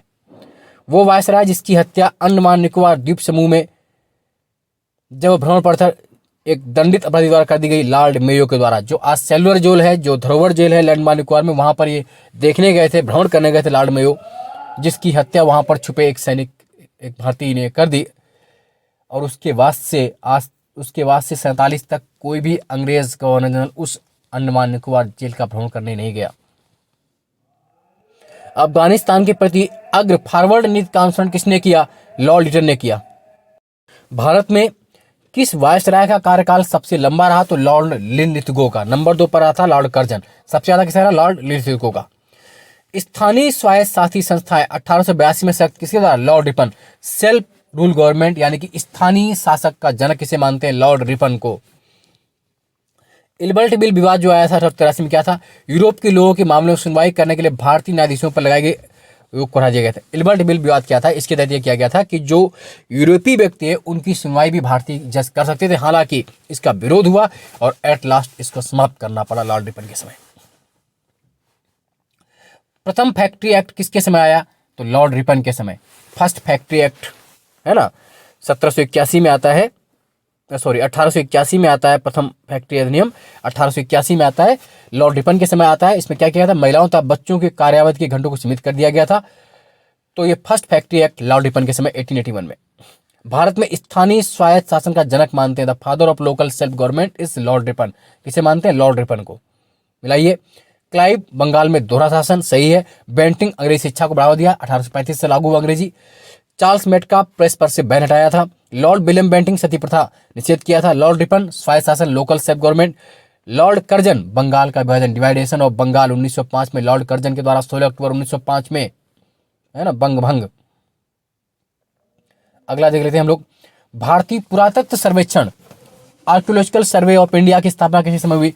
लॉर्ड कर्जन के समय। भारतीय पुरातत्व सर्वेक्षण की स्थापना किसके समय हुई? लॉर्ड कर्जन के समय। प्राचीन स्मारक संरक्षण एक्ट पास हुआ लॉर्ड कर्जन के समय। भारत में कर्जन के प्रशासन की तुलना औरंगजेब से किसने की थी? जी.के. गोखले ने, गोपाल कृष्ण गोखले ने। अगला है फूट डालो राज करो, डिवाइड एंड रूल पॉलिसी किसकी रणनीति थी? लॉर्ड कर्जन ने, है ना, divide and rule Lord Curzon के द्वारा। वो गवर्नर जनरल जिसने सबसे पहले पृथक निर्वाचक मंडल की व्यवस्था मुसलमानों को जीतने व उन्हें कांग्रेस के विरुद्ध करने के लिए की थी? Lord Minto. आप सब जानते हैं 1909 का जो मार्ले मिंटो एक्ट आया था, उसी एक्ट से मुस्लिम्स को सेपरेट रिजर्वेशन दिया गया था, और वहीं से भारत में पाकिस्तान के जनक की उत्पत्ति वहीं से मानी जाती है। भारत का एकमात्र यहूदी वायसराय, बहुत पूछा गया है, एकमात्र यहूदी वायसराय कौन था? Lord reading. यहूदी वायसराय एकमात्र कौन था? Lord reading. पिट्स इंडिया एक्ट किसी समय आया? वॉरेन हेस्टिंग के समय 1784 में आया, है ना। Pitt's India Act. Doctrine of lapse Dalhousie के। वर्नाकुलर प्रेस एक्ट, है ना, 1878 में। लिटन के समय 1878। कब डेट पूछ लेंगे आपसे तो वर्नाकुलर प्रेस एक्ट कब आया? 1878 लिटन। Ilbert bill 1882 Ripon. ठगी का दमन विलियम बेंटिंक। रिंग फेंस की नीति वॉरेन हेस्टिंग्स। ब्रिटिश भारत की राजधानी का कलकत्ता से दिल्ली स्थानांतरण क्रियान्वित हुआ था लॉर्ड हार्डिंग के समय। आप जानते हैं जो दिल्ली दरबार हुआ 1911 दिसंबर 1911 में, ये बात कही गई कि भारत की राजधानी कलकत्ता से दिल्ली चेंज कर दी जाएगी, दिल्ली दरबार लॉर्ड हार्डिंग के समय। और 1 अप्रैल 1912 में भारत की राजधानी कहाँ चेंज कर दी गई? दिल्ली। तो एक्ट कब आया? 1911 में चेंज कब हुई? 1912 में, कलकत्ता से Delhi. Doctrine of lapse Dalhousie, Bengal का विभाजन लॉर्ड कर्जन, बंगाल द्वारा शासन क्लाइव, सामाजिक सुधार बेंटिंग, सभी सही है, सही सुमेलित है। बंगाल में फोर्ट विलियम प्रेसिडेंसी का गवर्नर जनरल रेगुलेटिंग एक्ट 1773 का अधीन चार्ल्स कॉर्नवालिस का दूसरा और पहला। भारत का गवर्नर जनरल बना 1833 के अधीन। ये सब जो आपसे पूछ रहे हैं ना, कुछ सुमेलित करना है आपको, देख लेते हैं, है ना। ये बहुत बार बार आया हुआ क्वेश्चन है, बार बार आप कर चुके हैं। जो गवर्नर जनरल भारत का पहला बना था लॉर्ड विलियम बेंटिंग। भारत में उपनिवेशी शासन के होम चार्जेस, भारत से संपत्ति दोहन महत्वपूर्ण अंग थे वो निधियां जो होम चार्जेस की संग्रह थी। क्या क्या थी होम चार्जेस? लंदन में ईस्ट इंडिया के भरण पोषण के लिए प्रयोग में लाई जाने वाली निधि, भारत में कार्यरत अंग्रेज कर्मचारियों के वेतन तथा पेंशन में प्रयोग में लाई जाने निधि। इंपीरियल प्रेफरेंस का प्रयोग किसके लिए किया गया था? भारत में ब्रिटिश आयातों पर दी गई विशेष रियायत, मतलब जो ब्रिटिश से हम सामान आयात उस पर विशेष छूट दी गई, उसे इंपीरियल प्रेफरेंस। इस्तेमारी बंदोबस्त को लागू किसने किया? Lord Cornwallis. इस्तेमारी बंदोबस्त, स्थायी बंदोबस्त, जमींदारी प्रथा 1793 में लॉर्ड कॉर्नवालिस के द्वारा। स्थायी बंदोबस्त किसके साथ किया गया? जमींदारों के साथ किया गया था। कब लागू हुआ? 1793 में। इसमें क्या किया गया था आप जानते हैं कि 10/11 भाग अंग्रेजों को देना होगा और 1/11 भाग जमींदार अपने पास स्वयं रखेंगे। जो परमानेंट सेटलमेंट था, स्थायी व्यवस्था, जमींदारी प्रथा 1793 में क्या था कि 10/11 भाग जमींदार किसको देंगे? अंग्रेजों को देंगे। और कितना रखेंगे अपने पास? 1/11 भाग। याद रखेंगे इस बात को। बिहार में, ये तो बहुत अच्छा है, सर थॉमस मुनरो ने किस भूराजस्व को संबंधित है? तो थॉमस मुनरो क्या लागू? रैयतवाड़ी बंदोबस्त कहाँ था? मुंबई और मद्रास में। रैयतवाड़ी कहाँ लागू हुआ? मुंबई और मद्रास में। सबसे पहले 1792 में 12 महल, सबसे पहले कहाँ लागू किया था? रैयतवाड़ी। 1792 ईस्वी में मद्रास के 12 महल डिस्ट्रिक्ट से, 12 महल से, है ना, रैयतवाड़ी में सीधे किसानों संबंध स्थापित किया गया था। रैयतवाड़ी बंदोबस्त में सही क्या है? किसानों द्वारा लगान सीधे सरकार को दिया जाता था, सरकार रैयत को पट्टे पर देती थी। कर लगाने के पूर्व भूमि का सर्वेक्षण और मूल निर्धारण किया जाता था। यानी कि रैयतवाड़ी जो प्रथा है वो सीधे किससे लागू थी? आप याद करेंगे किससे? किसानों से लागू की थी। अगला, असम में सर्वप्रथम चाय कंपनी की स्थापना हुई थी 1839 में। कब हुई थी टी कंपनी की स्थापना? 1839 में। दादा भाई नौरोजी द्वारा प्रतिपादित अफवाह सिद्धांत ड्रेन थ्योरी की से प्रसा क्या है कि भारत की राष्ट्रीय संपदा का एक भाग अथवा कुल वार्षिक उत्पाद ब्रिटेन को निर्यात कर दिया था, उसके बदले भारत को कोई कुछ प्राकृतिक प्रतिफल नहीं मिला। ये क्वेश्चन आता कि ड्रेन थ्योरी के जनक कौन थे? दादा भाई नौरोजी, जिसे आप great old man of India भी कहते हैं। आर्थिक दोहन का सिद्धांत किसने दिया? दादा भाई नौरोजी ने। निकास का सिद्धांत दादा भाई नौरोजी ने। Bal Gangadhar Tilak, RC Dutt, MG Ranade, Sir Syed Ahmad Khan में से दादा भाई नौरोजी के उच्चारण सिद्धांत का विश्वास किसने नहीं किया था? सर सैयद अहमद खान ने। Poverty and un British rule in India बहुत पूछा है, किसकी पुस्तक है? दादा भाई नौरोजी की बहुत प्रसिद्ध पुस्तक है poverty and un British rule in India. Dada Bhai Naoroji की भारतीय राष्ट्रीय आंदोलन को सर्वाधिक प्रभावित देन क्या थी? उन्होंने बताया भारतीयों को कि ब्रिटेन भारत का आर्थिक शोषण भी कर रहा है, भारत में ब्रिटिश आर्थिक नीति घिनौनी है। विचार किसने व्यक्त किया? कार्ल मार्क्स ने। अब बात करते हैं 1857 क्रांति और 1857 की क्रांति का महासमर। मैंने एक अलग से वीडियो बनाया हुआ, पहले आप वहां से अगर आप हिस्ट्री अच्छी करना चाहते हैं और 1857 की क्रांति पर कोई क्वेश्चंस नहीं छोड़ना चाहते हैं, चाहे प्री हो या मेंस हो, यूपी हो, पीजीटी हो, नेट हो, जेआरएफ कुछ भी हो, 1857 के कोर्स आते ही आते हैं। तो इससे पहले वाला एक मेरा वीडियो पड़ा हुआ है 1857 का वीडियो, आप प्ले लिस्ट में जाइए, वहां से आपको मिलेगा हिस्ट्री में। वो बहुत महत्वपूर्ण वीडियो, आप उसको देखिए, उसमें आपको 1857 की कुछ नई नई बातें मिलेंगी। और अगर आप उसको वास्तव में हिस्ट्री पढ़ना चाहते हैं उस विद्रोह के बारे में, तो उस वीडियो को आज जरूर देखिए। अंग्रेजी भारतीय सेना में चर्बी वाले कारतूसों से चलने वाली एनफील्ड राइफल को कब शामिल किया गया था? तो दिसंबर 1856 में। कब शामिल की गई एनफील्ड राइफल? 1856 में। मंगल पांडे की घटना कहाँ हुई थी? बैरकपुर छावनी। मंगल पांडे सिपाही थी किसके? 34वीं बंगाल नेटिव इन्फेंट्री की। 34वीं बंगाल नेटिव इन्फेंट्री की। 1857 के विद्रोह के दौरान बहादुर शाह ने साहब आलम बहादुर खिताब किसे दिया था? बख्त खान को। 1857 की क्रांति सर्वप्रथम कहाँ प्रारंभ हुई? मेरठ में। प्रमुख कारण था साम्राज्य की नीति, ब्रिटिश साम्राज्य की नीति। क्रांति प्रारंभ कहाँ से हुई थी? मेरठ। 10 मई 1857 को सबसे पहली घटना है ना वही 1857 की स्वाधीनता संग्राम का प्रतीक क्या था? कमल और रोटी। क्या था प्रतीक? कमल और रोटी। झांसी, मेरठ, दिल्ली तक कानपुर के अंदर सबसे पहले अंग्रेजों ने किसे शामिल किया? दिल्ली को पुनः वापस कर लिया था। तो इस तरह आप अगर वास्तव में अधिक से अधिक आप सिलेक्शन चाहते हैं तो इस चैनल को अधिक से अधिक सब्सक्राइब करें और शेयर भी करें। और 1857 का ये तो शॉर्ट आप पूरा जीएस में पढ़ रहे हैं, हिस्ट्री में शॉर्टकट में। अगर इसको 1857 को आपको लॉन्ग में और नए रूप में समझना है तो आप मेरा वीडियो जो पढ़ा हुआ है उसको जा करके आज ही देखिए और आप देखिएगा कि आपको लगेगा कि हमने कुछ नया सीखा। उसको शेयर भी अधिक से अधिक करिए, सब्सक्राइब भी करिए, है ना। तो 1857 की स्वाधीनता का संग्राम प्रतीक क्या था? कमल और रोटी। 1857 के महागाथा के जो क्वेश्चन हैं उनको पुनः आगे बढ़ाते हुए अगला क्वेश्चन है, बहुत महत्वपूर्ण क्वेश्चन। 1857 की स्वाधीनता संघर्ष की वीरांगना महारानी लक्ष्मीबाई की जन्मस्थली क्या है? तो आप ये सब जानते हैं इनकी जन्मस्थली क्या है? वाराणसी है। वाराणसी के मणिकर्णिका घाट पे इनका जन्म हुआ था। बचपन का नाम का मनु था इनका, इसीलिए एक नाम मणिकर्णिका भी था। 1857 के बरेली विद्रोह नेता कौन था? तो बरेली में किसने विद्रोह किया? खान बहादुर खान ने। किसने किया? खान बहादुर खान या खान बहादुर बरेली में। महारानी लक्ष्मीबाई की समाधि कहाँ स्थित है? तो इसका आंसर क्या होगा? ग्वालियर में स्थित है। रानी लक्ष्मीबाई को अंतिम युद्ध में सामना करना पड़ा था किसका? हीरोज का।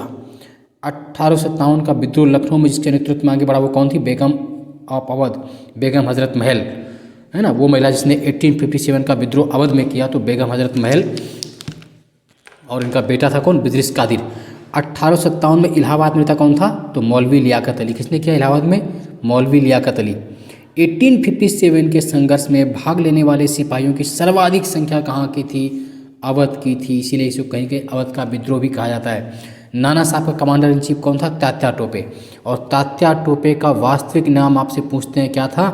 तो तात्या टोपे का रियल नेम क्या था आपका? आप सब जानते हैं, बताइएगा किसी को मालूम हो तो। तात्या टोपे का वास्तविक नाम क्या था? किसको मालूम है? अगर कमेंट्स बॉक्स में लिखे। वैसे अगर आप बता दें तो ठीक, नहीं तो इसका नाम था रामचंद्र पांडुरंग। क्या था? रामचंद्र पांडुरंग। तात्या टोपे का वास्तविक नाम रामचंद्र पांडुरंग। अजीमुल्ला खां किसके सलाहकार थे? नाना साहब के। और नाना साहब कहाँ रहते थे? बिठूर कानपुर। नाना साहब का वास्तविक नाम क्या था? धूधू पंत।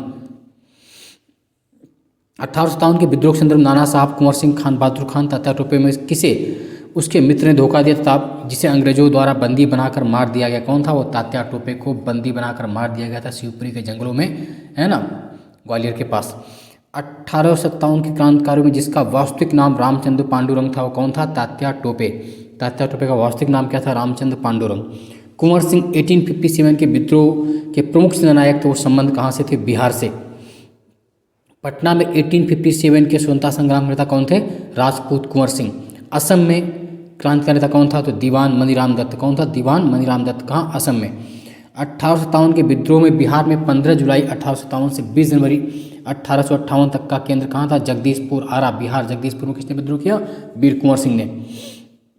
जगदीशपुर राजा कौन थे? कुंवर सिंह।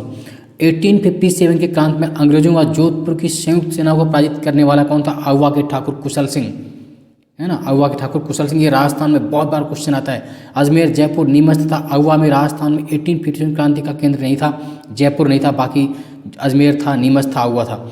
चंद्रशेखर आज़ाद, रामप्रसाद बिस्मिल, शहादत खान था, माखनलाल चतुर्वेदी में से किसने 1857 में अंग्रेजों से संघर्ष किया? आप सब जानते हैं, शहादत खान ने किया। बाकी का संबंध 1857 से नहीं है।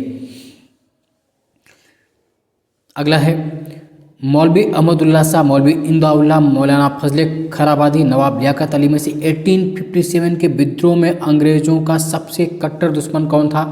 तो अंग्रेजों का सबसे कट्टर दुश्मन कौन था? मौलवी अहमद उल्ला शाह, जिसे डंका शाह भी कहते हैं, क्योंकि, है ना। और इन्हीं के सिर पर अंग्रेजों ने 50,000 रुपये का इनाम उस वक्त रखा था जिंदा है मुर्दा पकड़ने के लिए। मौलवी अहमदुल्ला शाह, जिसे डंका शाह भी कहते थे। 1857 के विद्रोह को देखने वाले उर्दू कवि कौन थे? मिर्जा गालिब ने इसका, है ना, इसको अपने आंखों से देखा था इस विद्रोह को। सुप्रसिद्ध उर्दू शायर मिर्जा गालिब का मूल निवास स्थान कहाँ था? आगरा। कहाँ था? 1857 के स्वतंत्रता संग्राम में अंग्रेजों की सर्वाधिक सहायता करने वाला राजवंश कौन था?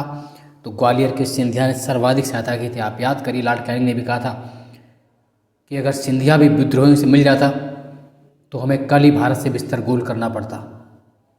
सोच के देखिए, अगर उस वक्त हमारे शासकों ने साथ दिया होता तो हमारा भारत 1947 से 90 साल पहले ही आज़ाद हुआ था।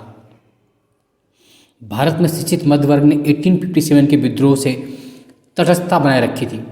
खेतिहर, मजदूर, साहूकार, कृषक, जमींदार वर्ग में 1857 में तो किसने भाग नहीं लिया? साहूकार था, जमींदारों ने। अगला मैचिंग करना है। बख्त खां दिल्ली, मौलवी अहमदुल्ला अवध, कुंवर सिंह आरा, नाना साहब कानपुर वही बिठूर, झांसी में रानी लक्ष्मीबाई, लखनऊ में बेगम हजरत महल, कानपुर अजीमुल्ला खां, फैजाबाद मौलवी अहमदुल्ला शाह, नाना साहब कानपुर बिठूर, नवाब हमीद अली खान दिल्ली, मौलवी अहमदुल्ला लखनऊ, मदीराम दीवान असम, ये सभी मैच हैं, है ना, क्रांतिकारियों के नाम और उनके स्थान। 1857 के विद्रोह के समय भारत का गवर्नर जनरल कौन था? बहुत पूछते हैं आपसे। तो लॉर्ड कैनिंग के समय विद्रोह हुआ था। किस समय? लॉर्ड कैनिंग के समय। 1857 के विद्रोह के समय बैरकपुर में ब्रिटिश कमांडिंग ऑफिसर कौन था? John Bennett hearsay. 1857 में इलाहाबाद को आपातकालीन मुख्यालय बनाया गया था। किसके द्वारा? लॉर्ड कैनिंग के द्वारा।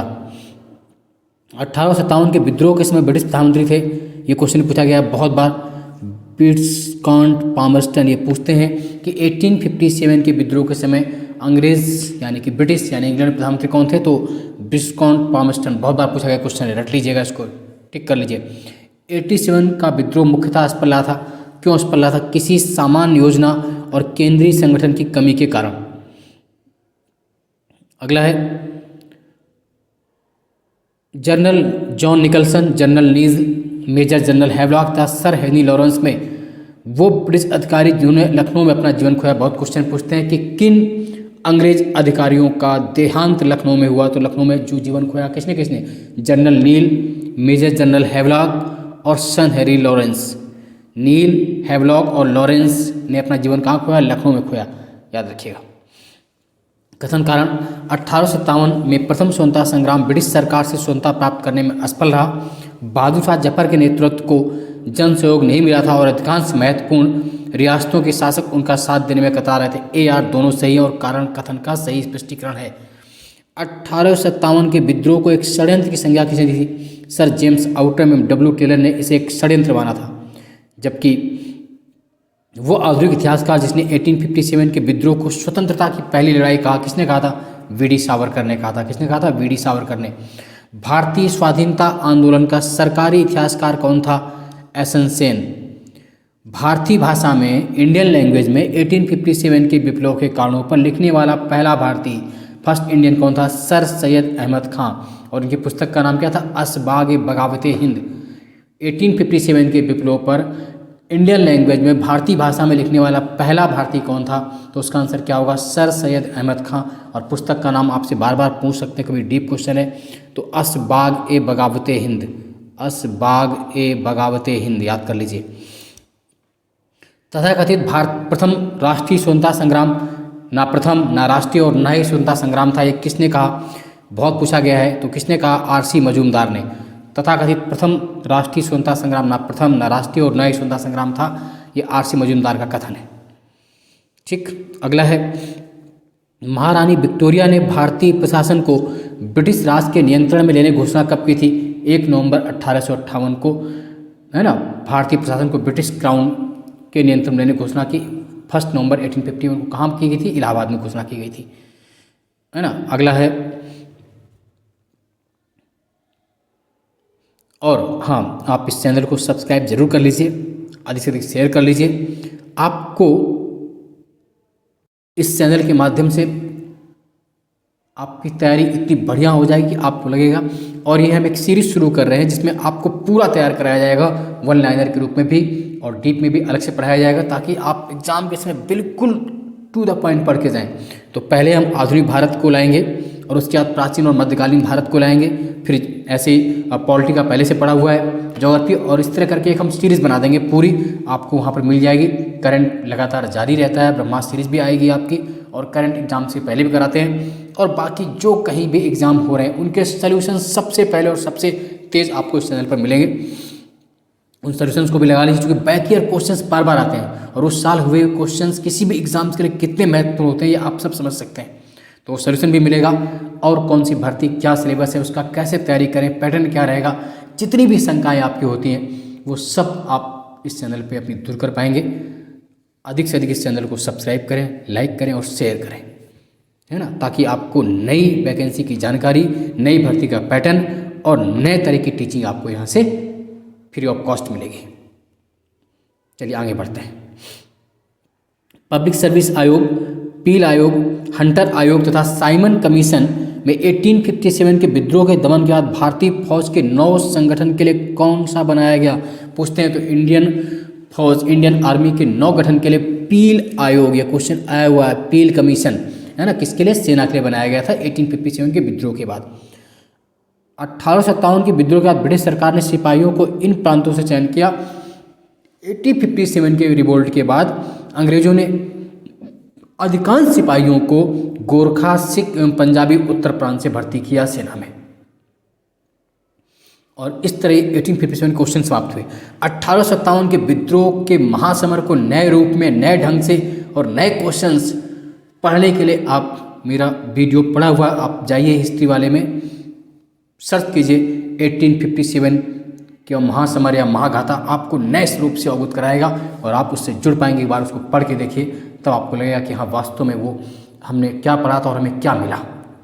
एक बार जरूर उसको आप क्लिक करिए, 1857 के विद्रोह को शेयर भी उसको जाकर कीजिए, अलग से वो जब इतिहास पर आप टिक करिए, जो हमारी प्लेलिस्ट है उसमें आपको मिलेगा 1857 का अलग से, वो 1 घंटे से अधिक का वीडियो सिर्फ 1857 पर है। प्री मेंस कहीं भी कुछ या आप हिस्ट्री नहीं भी पढ़ना चाहते तो भी बार उसको देखिए, आपका इंटरेस्ट क्रिएट होगा। शेयर करिए, सब्सक्राइब भी करिए।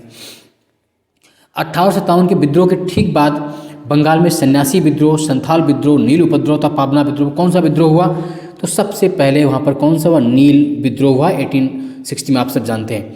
बहुत महत्वपूर्ण क्वेश्चन से भी, नील कृषकों की दुर्दशा पर लिखी गई पुस्तक नील दर्पण के लेखक कौन थे, तो नील दर्पण के लेखक कौन थे, दीनबंधु मित्रा। कौन थे, दीनबंधु मित्रा।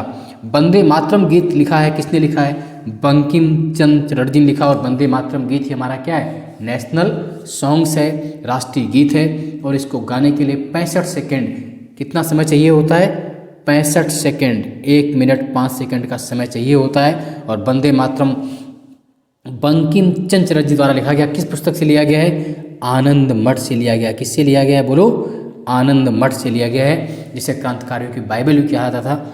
वंदे मातरम को सबसे पहले 1896 में कांग्रेस सेशन में कहा गया था। रट लीजिए, ये क्वेश्चन वंदे मातरम से संबंधित है। वो अगला क्वेश्चन भी हुई है। आनंद मठ उपन्यास की कथा वस्तु आधारित किस पर है, सन्यासी विद्रोह पर आधारित। किस पर आधारित है, सन्यासी विद्रोह पर। वो विद्रोह जिसका उल्लेख बंकिम चंद्र चटर्जी ने अपने उपन्यास आनंद मठ में किया है, सन्यासी विद्रोह। आनंद मठ से ही वंदे मातरम दिया गया है। मुंगेर के बरिहा ताल विरोध का उद्देश्य था बकास्त भूमि की वापसी की मांग करना। 19वीं शताब्दी के दौरान होने वाले वहाबी मूवमेंट, बहुत पूछा जाता है, वहाबी आंदोलन का मुख्य केंद्र क्या था, पटना था। अगला क्वेश्चन बहुत महत्वपूर्ण है, कूका आंदोलन पूछा गया है। कूका आंदोलन को संगठित किसने किया, तो गुरु राम सिंह ने। कूका मूवमेंट हुआ था पंजाब में। पागलपंथी विद्रोह वस्तुतः कहाँ हुआ था, गारो है ना, एक मेघालय साइड में। पागलपंथ की स्थापना किसने की थी, करमशाह ने। फराजी विद्रोह कौन था, दादू मियाँ। फराजी कौन थे, हाजी शरीयतुल्लाह के अनुयायी थे। वेलुथम्पी ने अंग्रेजों के विरुद्ध आंदोलन का नेतृत्व कहाँ पर किया, केरल। ये वन लाइनर जरूर है लेकिन आपके लिए बहुत महत्वपूर्ण है। देखन में छोटे लगे घाव करें गंभीर, ससैया की देहरे जो नाविक की थी, उस तरह है।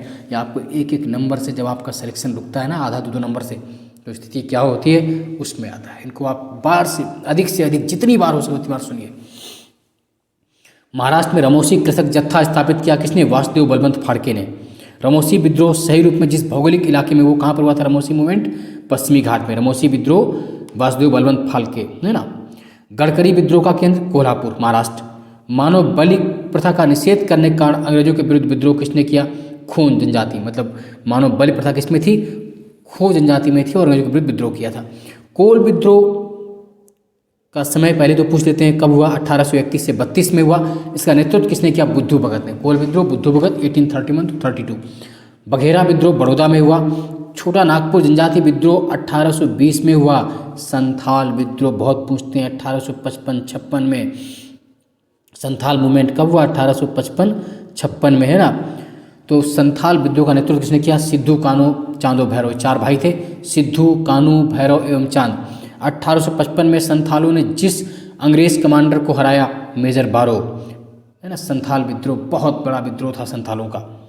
भील विद्रोह, कोल विद्रोह, रंपा एवं संथाल विद्रोह में से घटना जो महाराष्ट्र में कौन सा हुआ, तो महाराष्ट्र में कौन सा विद्रोह हुआ इसमें से, भील विद्रोह, पश्चिमी घाट महाराष्ट्र में। अगला है लसोड़िया आंदोलन कहाँ चलाया गया था, मेवाड़, बांगड़, पारस, राजस्थान में लसोड़िया मूवमेंट, तो गोविंदगिरी के द्वारा। उलगुलान विद्रोह, महान विद्रोह, बिरसा मुंडा, मुंडा विद्रोह को उलगुलान विद्रोह भी कहते हैं, 1895 से 1920 में हुआ था। 1895 का झारखंड में मुंडा, तो मुंडा मूवमेंट को ही उलगुलान कहते हैं। और मुंडा विद्रोह कौन थे, बिरसा मुंडा। जिस आदिवासी नेता को जगत पिता धरती आबा कहा जाता है, जगत पिता किसे कहा जाता है, धरती आबा, बिरसा मुंडा। बिरसा मुंडा कार्यक्षेत्र कहाँ था, रांची। जनजातीय लोगों के संबंध में आदिवासी शब्द का प्रयोग सबसे पहले किसने किया, तो आदिवासी शब्द का प्रयोग सबसे पहले ठक्कर बापा ने, किसने किया, ठक्कर बापा ने। हौज विद्रोह कब हुआ, 1820 से 21 के दौरान। खैरवार आदिवासी मूवमेंट कब हुआ, 1874 ईस्वी में। संबलपुर के अनेक ब्रिटिश विरोधी विद्रोह नेता कौन था, सुरेंद्र शाही। कौन था, सुरेंद्र शाही, याद रखिएगा, सुरेंद्र शाही, संबलपुर उड़ीसा में। फिर मैचिंग है तो सही सुमेलित में देख लीजिए कौन कौन है सही सुमेलित। मोपला विद्रोह केरल सही है, पाबना विद्रोह बंगाल में सही है, एका मूवमेंट अवध में, ये भी सही है, बिरसा मुंडा बिहार और झारखंड, आज की डेट में कहाँ पर पड़ेगा, झारखंड है ना, सबसे ज़्यादा कहाँ पर हुआ था, तो बिहार की जगह पर झारखंड कर लेंगे बिरसा मूवमेंट। मोपला केरल। अगला है बैरकपुर विद्रोह नवंबर 1824 सही है। बहरामपुर विद्रोह फरवरी 1857 ये भी सही है। संथाल विद्रोह 55-56 1855-56 ये भी सही है। वेल्लोर विद्रोह जुलाई 1806 1806 ये भी सही है। कूका मूवमेंट पंजाब में ये भी सही है। कोली विद्रोह महाराष्ट्र में ये भी सही है। चुवार मूवमेंट वेस्ट बंगाल, पंजाब, पश्चिम बंगाल, चुवार विद्रोह पश्चिम बंगाल ये भी सही। कुकी विद्रोह त्रिपुरा, देखिए गलत नहीं करना, कूका आएगा तो पंजाब करना है, कुकी पूछेंगे तो त्रिपुरी करना है, त्रिपुरी मीन्स त्रिपुरा। अहोम विद्रोह गोमधर कुंवर के असम में, अहोम गोमधर कुंवर। ताना भगत नहीं, कौन सा, जत्रा भगत। अंग्रेजों के विरुद्ध भीलों द्वारा क्रांति प्रारंभ कहाँ की गई थी, तो एमपी और महाराष्ट्र में, एमपी और महाराष्ट्र में। ताना भगत आंदोलन जो जौत राव ने प्रारंभ किया था कब, 1914 में। महात्मा गांधी एवं उनके विचारों से प्रभावित होने वाला प्रथम आदिवासी नेता कौन था, जोड़ानंग। चलिए अब बात करते हैं आधुनिक भारत में शिक्षा का विकास। चलिए भारत में अंग्रेजों ने प्रथम मदरसा स्थापित किया कहाँ पर, कलकत्ता में, ये बोलते कलकत्ता मदरसा। तो प्रथम मदरसा कहाँ खोला गया, कलकत्ता में, जिसका नाम था Calcutta Madrasa. Asiatic society of Bengal के संस्थापक थे, कौन थे, सर विलियम जोन्स, 1784 में। ये क्वेश्चन अभी पूछा भी गया था। एशियाटिक सोसाइटी ऑफ बंगाल के संस्थापक कौन थे, सर विलियम जोन्स, 1784 में इसकी स्थापना हुई थी।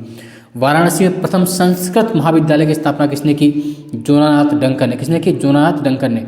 दादा भाई नौरोजी, माइकल मधुसूदन दत्त, राजा राममोहन राय। विवेकानंद में से जिसने पेरिस की रॉयल एशियाटिक सोसाइटी की सदस्यता प्रदान की थी, तो पेरिस की रॉयल एशियाटिक सोसाइटी का मेंबर किसे बनाया गया था, माइकल मधुसूदन दत्त को।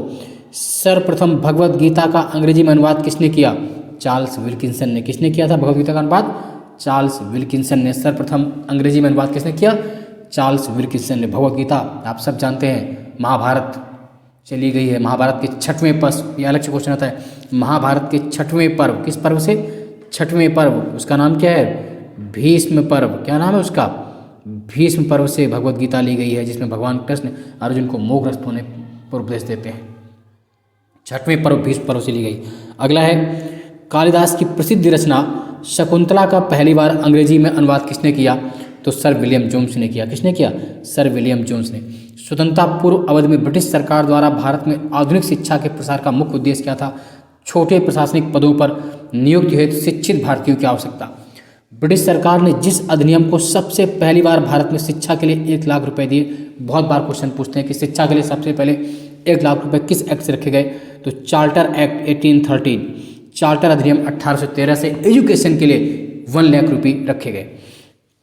चार्ल्स वुड का आदेश यानी वुड डिस्पैच जो आया था 1854 में, कब आया था, 1854 में, भी पूछते हैं। 1854 में वुड समझौता आया था, वो भी किसके लिए था, एजुकेशन के लिए।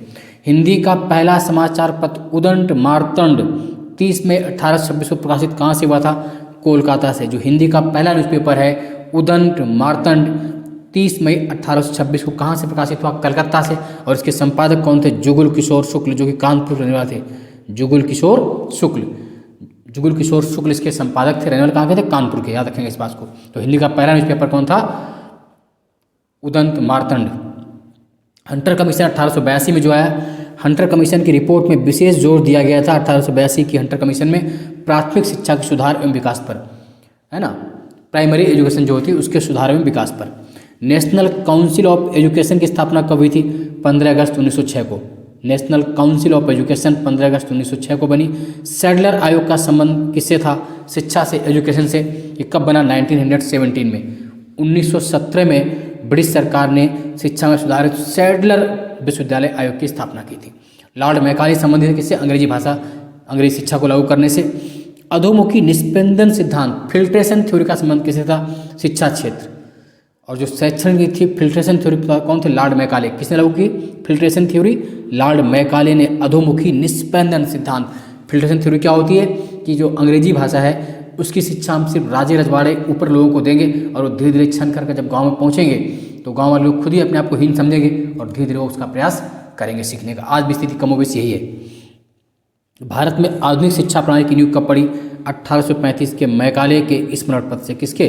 मैकाले के स्मरण पत्र से।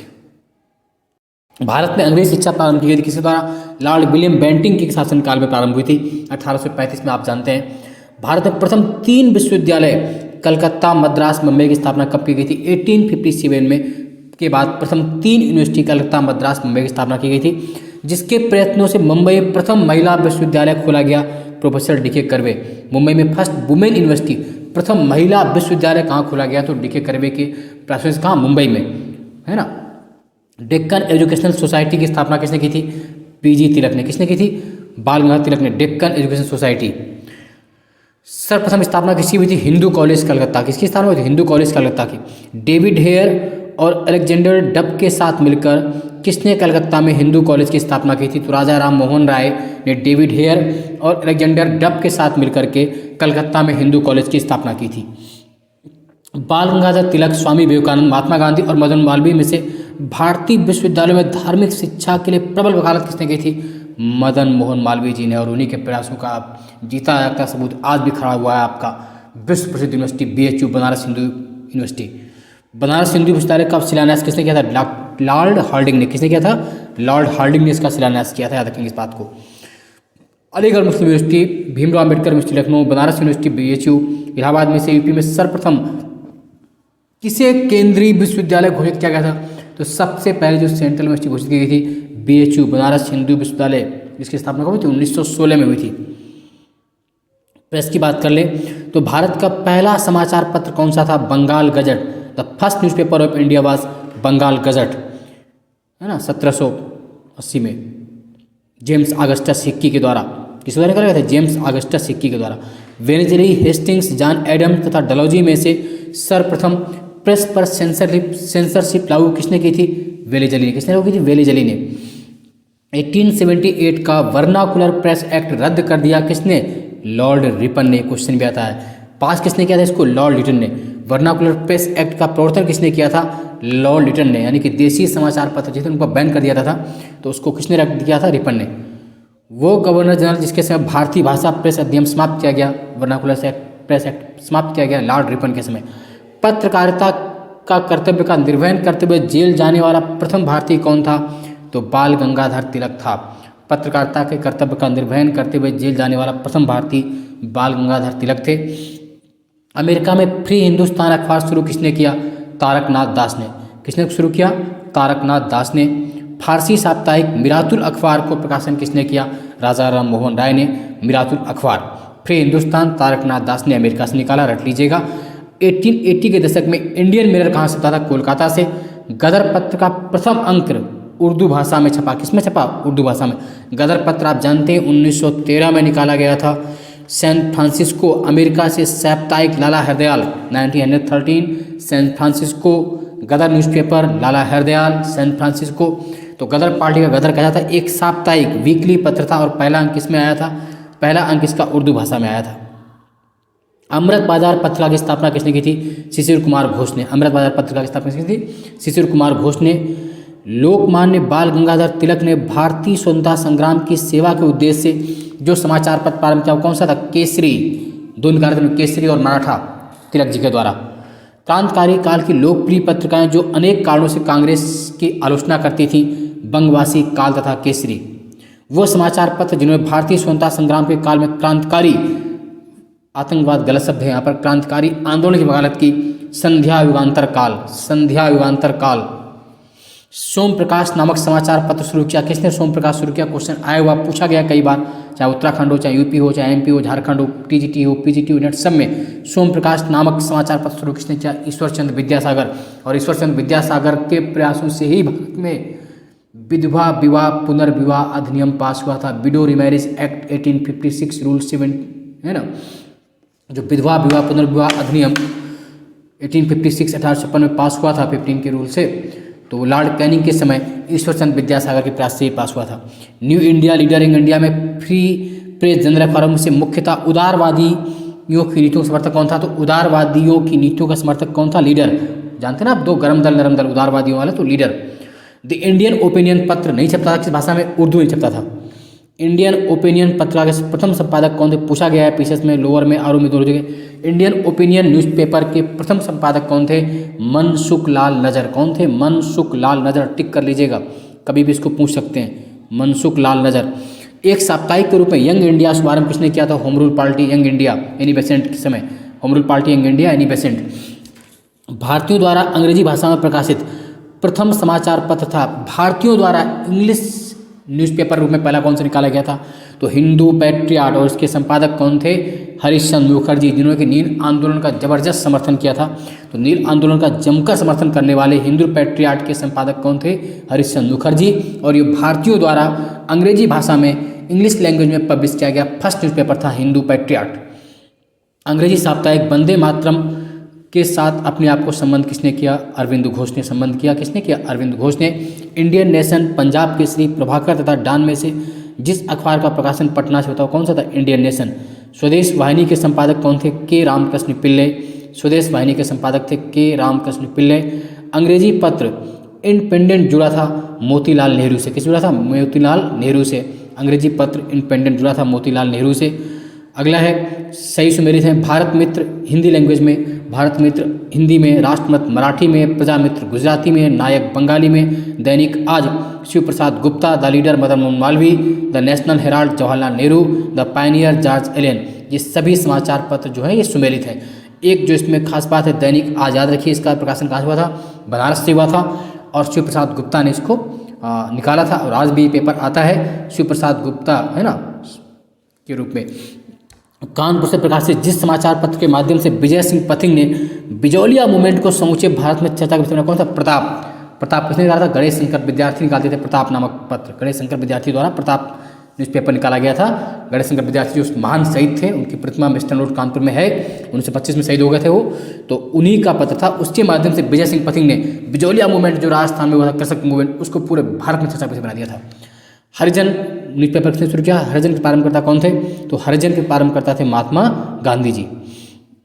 गांधी जी द्वारा शुरू किए गए एक साप्ताहिक पत्र हरिजन का प्रथम अंक 11 फरवरी 1933 को कहाँ से प्रकाशित किया गया? तो प्रथम अंक कहाँ से हुआ था? पूना, वर्तमान पुणे से हरिजन। मराठी पत्र बहिष्कृत भारत पूछा गया बहुत बार, किसने प्रारंभ किया? तो बी.आर. अम्बेडकर ने कौन सा प्रारंभ किया था? बहिष्कृत भारत बी.आर. अम्बेडकर जी के द्वारा।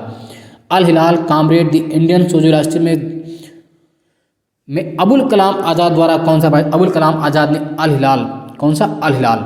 1920 में लाहौर से लाला लाजपत राय ने किस उर्दू समाचार पत्र को निकाला? तो वंदे मातरम को। अब देखिए कुछ न्यूज़पेपर हैं, उसके संपादक हैं, सूची आपको मिलित करनी है, सही सूची मैं बात कर रहा हूँ, देख लीजिए, महत्वपूर्ण है। हिंदू जी सुब्रमण्यम अय्यर, हिंदू किसका है? जी सुब्रमण्यम अय्यर। सुधारक गोपाल कृष्ण गोखले, जी K Gokhale. Voice of India Dada Bhai Naoroji. Bengali SN. Banerjee. Bombay Chronicle Firoz Shah Mehta पूछा गया है, Bombay Chronicle Firoz Shah Mehta. Commonwealth Annie Besant. Leader Madan Mohan Malviya. Searchlight Sachchidananda Sinha. Independent Motilal Nehru. Justice TM. Nair. एक उम्मीद है कि इससे मिली जाएगा इनसे। हिंदू जी Subramaniam Iyer. Sudharak G K Gokhale, Gopal Krishna Gokhale. Voice of India Dada Bhai Naoroji. Bengali SN. Banerjee. Bombay Chronicle Firoz Shah Mehta. Commonwealth Annie Besant. Leader Madan Mohan Malviya. Searchlight Sachchidananda Sinha. Independent Motilal Nehru. Justice TM. Nair. ये सुमेलित हैं सभी समाचार पत्र और संपादक। फिर अगला भी सुमेलित है, देख लीजिए। Abul Kalam Azad Al Hilal, Abul Kalam Azad Al Hilal. Firoz Shah Mehta Bombay Chronicle. Annie Besant New India. Mahatma Gandhi Young India. Lokmanya Tilak Kesari. Qaumi Awaz बहुत बार पूछा गया है, कौमी आवाज़ पत्र किसने निकाला? जवाहरलाल नेहरू ने। कहाँ से निकाला था? लखनऊ से। कहाँ से? लखनऊ से। कौमी आवाज़ लखनऊ से, पंडित नेहरू के द्वारा, जवाहरलाल नेहरू। नवजीवन महात्मा गांधी, M.K. गांधी। स्वराज टी प्रकाशम। प्रभात NC केलकर। कौमी आवाज़ जवाहरलाल नेहरू, महात्मा गांधी यंग इंडिया। बाल गंगाधर तिलक ने केसरी और मराठा दोनों, एनी बेसेंट कॉमनवेल्थ और न्यू इंडिया। B.R. अम्बेडकर मूक नायक, any Besant New India. Dada Bhai Naoroji राष्ट्रगुप्ता। ये बहुत बार पूछे गए हैं आपसे पूछे जाते हैं, इनको रट लीजिए। एनी बेसेंट द्वारा निकाले जाने दो प्रमुख अखबार कौन थे? कॉमनवेल्थ और New India. Bipin Chandra Pal New India. Aurobindo Ghosh Vande Mataram. Brahma Bandhav Upadhyay Sandhya. Mohammad Ali Comrade कितनी बार पूछा गया है? Bipin Chandra Pal New India, Aurobindo Ghosh Vande Mataram, Brahma Bandhav Upadhyay Sandhya, Mohammad Ali Comrade. MS Dange the Socialist, Muzaffar Ahmad Navyug, Ghulam Hasan, Iqbal, M Singaravelu, Labour Kisan Gazette. फिर से सुन लीजिए, Bipin Chandra Pal New India, Aurobindo Ghosh Vande Mataram, Brahma Bandhav Upadhyay Sandhya, Mohammad Ali Comrade. SA Dange the Socialist, Muzaffar Ahmad Navyug, Ghulam Hasan, Inquilab, M Singaravelu, Labour Kisan Gazette. 19वीं शताब्दी के, अब बात करते हैं सामाजिक एवं धार्मिक सुधार मूवमेंट पर। तो 19वीं शताब्दी के धर्म एवं समाज सुधार आंदोलनों में जनसंख्या के जिस वर्ष को मुख्यतः आकर्षित किया वो कौन थे? बुद्धिजीवी, नगरी, उच्च जातियाँ, उदार रजवाड़े। कथन कारण 19वीं शताब्दी के सामाजिक धार्मिक आंदोलनों का कारण भारत का आधुनिकीकरण हुआ। सामाजिक धार्मिक आंदोलन मूल बुद्धिवाद, वैज्ञानिक दृष्टिकोण, ऐसे विचार थे जो आधुनिकता के आधार पर, या दोनों से आर्य की सही व्याख्या है। भारतीय जागृति का जनक किसे कहा जाता है? राजा राम मोहन राय को। भारतीय पुनर्जागरण का पिता, the father of Indian renaissance, Raja Ram Mohan Roy को कहते हैं। भारतीय राष्ट्रवाद का पैगंबर, राजा राम मोहन राय को। भारत का प्रथम आधुनिक पुरुष, राजा राम मोहन राय को। भारतीय जागृति का जनक, भारतीय पुनर्जागरण का पिता, भारतीय राष्ट्रवाद का पैगंबर, आधुनिक पुरुष, सब राजा राम मोहन राय को। राजा राम मोहन राय द्वारा स्थापित प्रथम संस्था कौन थी? आत्मीय सभा। स्थापना कब की थी? 1815 में। किसकी? आत्मीय सभा की। राजा राम मोहन राय द्वारा ब्रह्म समाज की स्थापना कब की? 1828 में। राजा राम मोहन राय को राजा की उपाधि किसने दी? अकबर सेकंड ने। पूछा गया है अकबर द्वितीय ने। ब्रह्म समाज इतनी बार पूछा गया है, फिर पूछा जाएगा 1828 में। राजा राम मोहन राय की समाधि कहाँ है? ब्रिस्टल इंग्लैंड में। कहाँ पर है? ब्रिस्टल इंग्लैंड में। Calcutta union committee, Tabernacle of New Dispensation, Indian reform association में से केशव चंद्र सेन का संबंध किससे? Tabernacle of New Dispensation, the Indian reform association किसकी स्थापना? केशव चंद्र सेन की। भारतीय ब्रह्म समाज के संस्थापक केशव चंद्र सेन। भारतीय ब्रह्म समाज का सिद्धांत आधारित किस पर? एकेश्वरवाद पर। बाल विवाह, सती प्रथा, पाश्चात्य शिक्षा तथा मूर्ति पूजा में से जिसका विरोध राजा राम मोहन राय ने किया? राजा राम मोहन राय ने पाश्चात्य शिक्षा का विरोध नहीं किया, उसके समर्थक थे। ब्रह्म समाज के बारे में कथन क्या? इन्होंने मूर्ति पूजा का विरोध किया, धार्मिक ग्रंथों की व्याख्या करे, पुरोहित पर को स्वीकारा। उत्तरार्ध में नव हिंदूवाद, न्यू हिंदुज्म के सर्वश्रेष्ठ प्रतिनिधि कौन थे? स्वामी विवेकानंद। विवेकानंद ने शिकागो आयोजित पार्लियामेंट ऑफ वेल्स रिलीजन में कब भाग लिया? 1893 में। शिकागो में आयोजित विश्व धर्म सम्मेलन कब हुआ था? 1893 में। प्रख्यात समाज सुधारक जिसने ज्ञान योग, कर्मयोग तथा राजयोग लिखी? स्वामी विवेकानंद। कहीं पढ़िए, बहुत अच्छी पुस्तकें हैं, ज्ञान योग, कर्मयोग, राजयोग।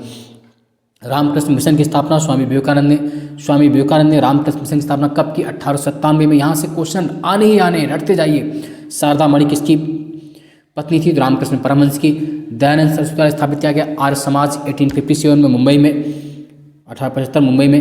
वेदों के पुनरुत्थान का श्रेय किसको दिया था? स्वामी दयानंद सरस्वती का।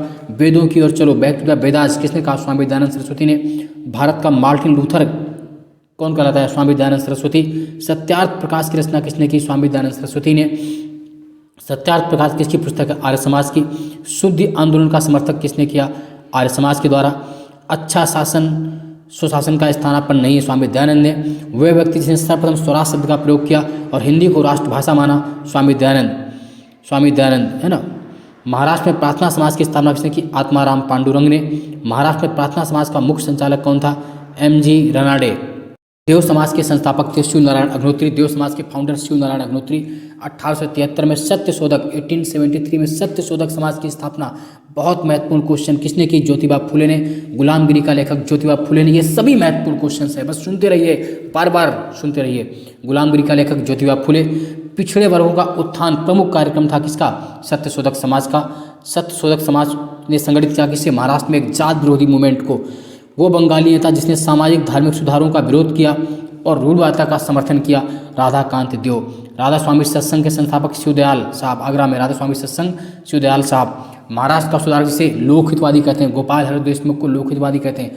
विधवा पुनर्विवाह अधिनियम पारित किया विष्णु परशुराम पंडित। 19वीं शताब्दी के महानतम पारसी समाज सुधारक कौन थे? Behramji S Malabari. The age of consent act पारित हुआ 1891 में।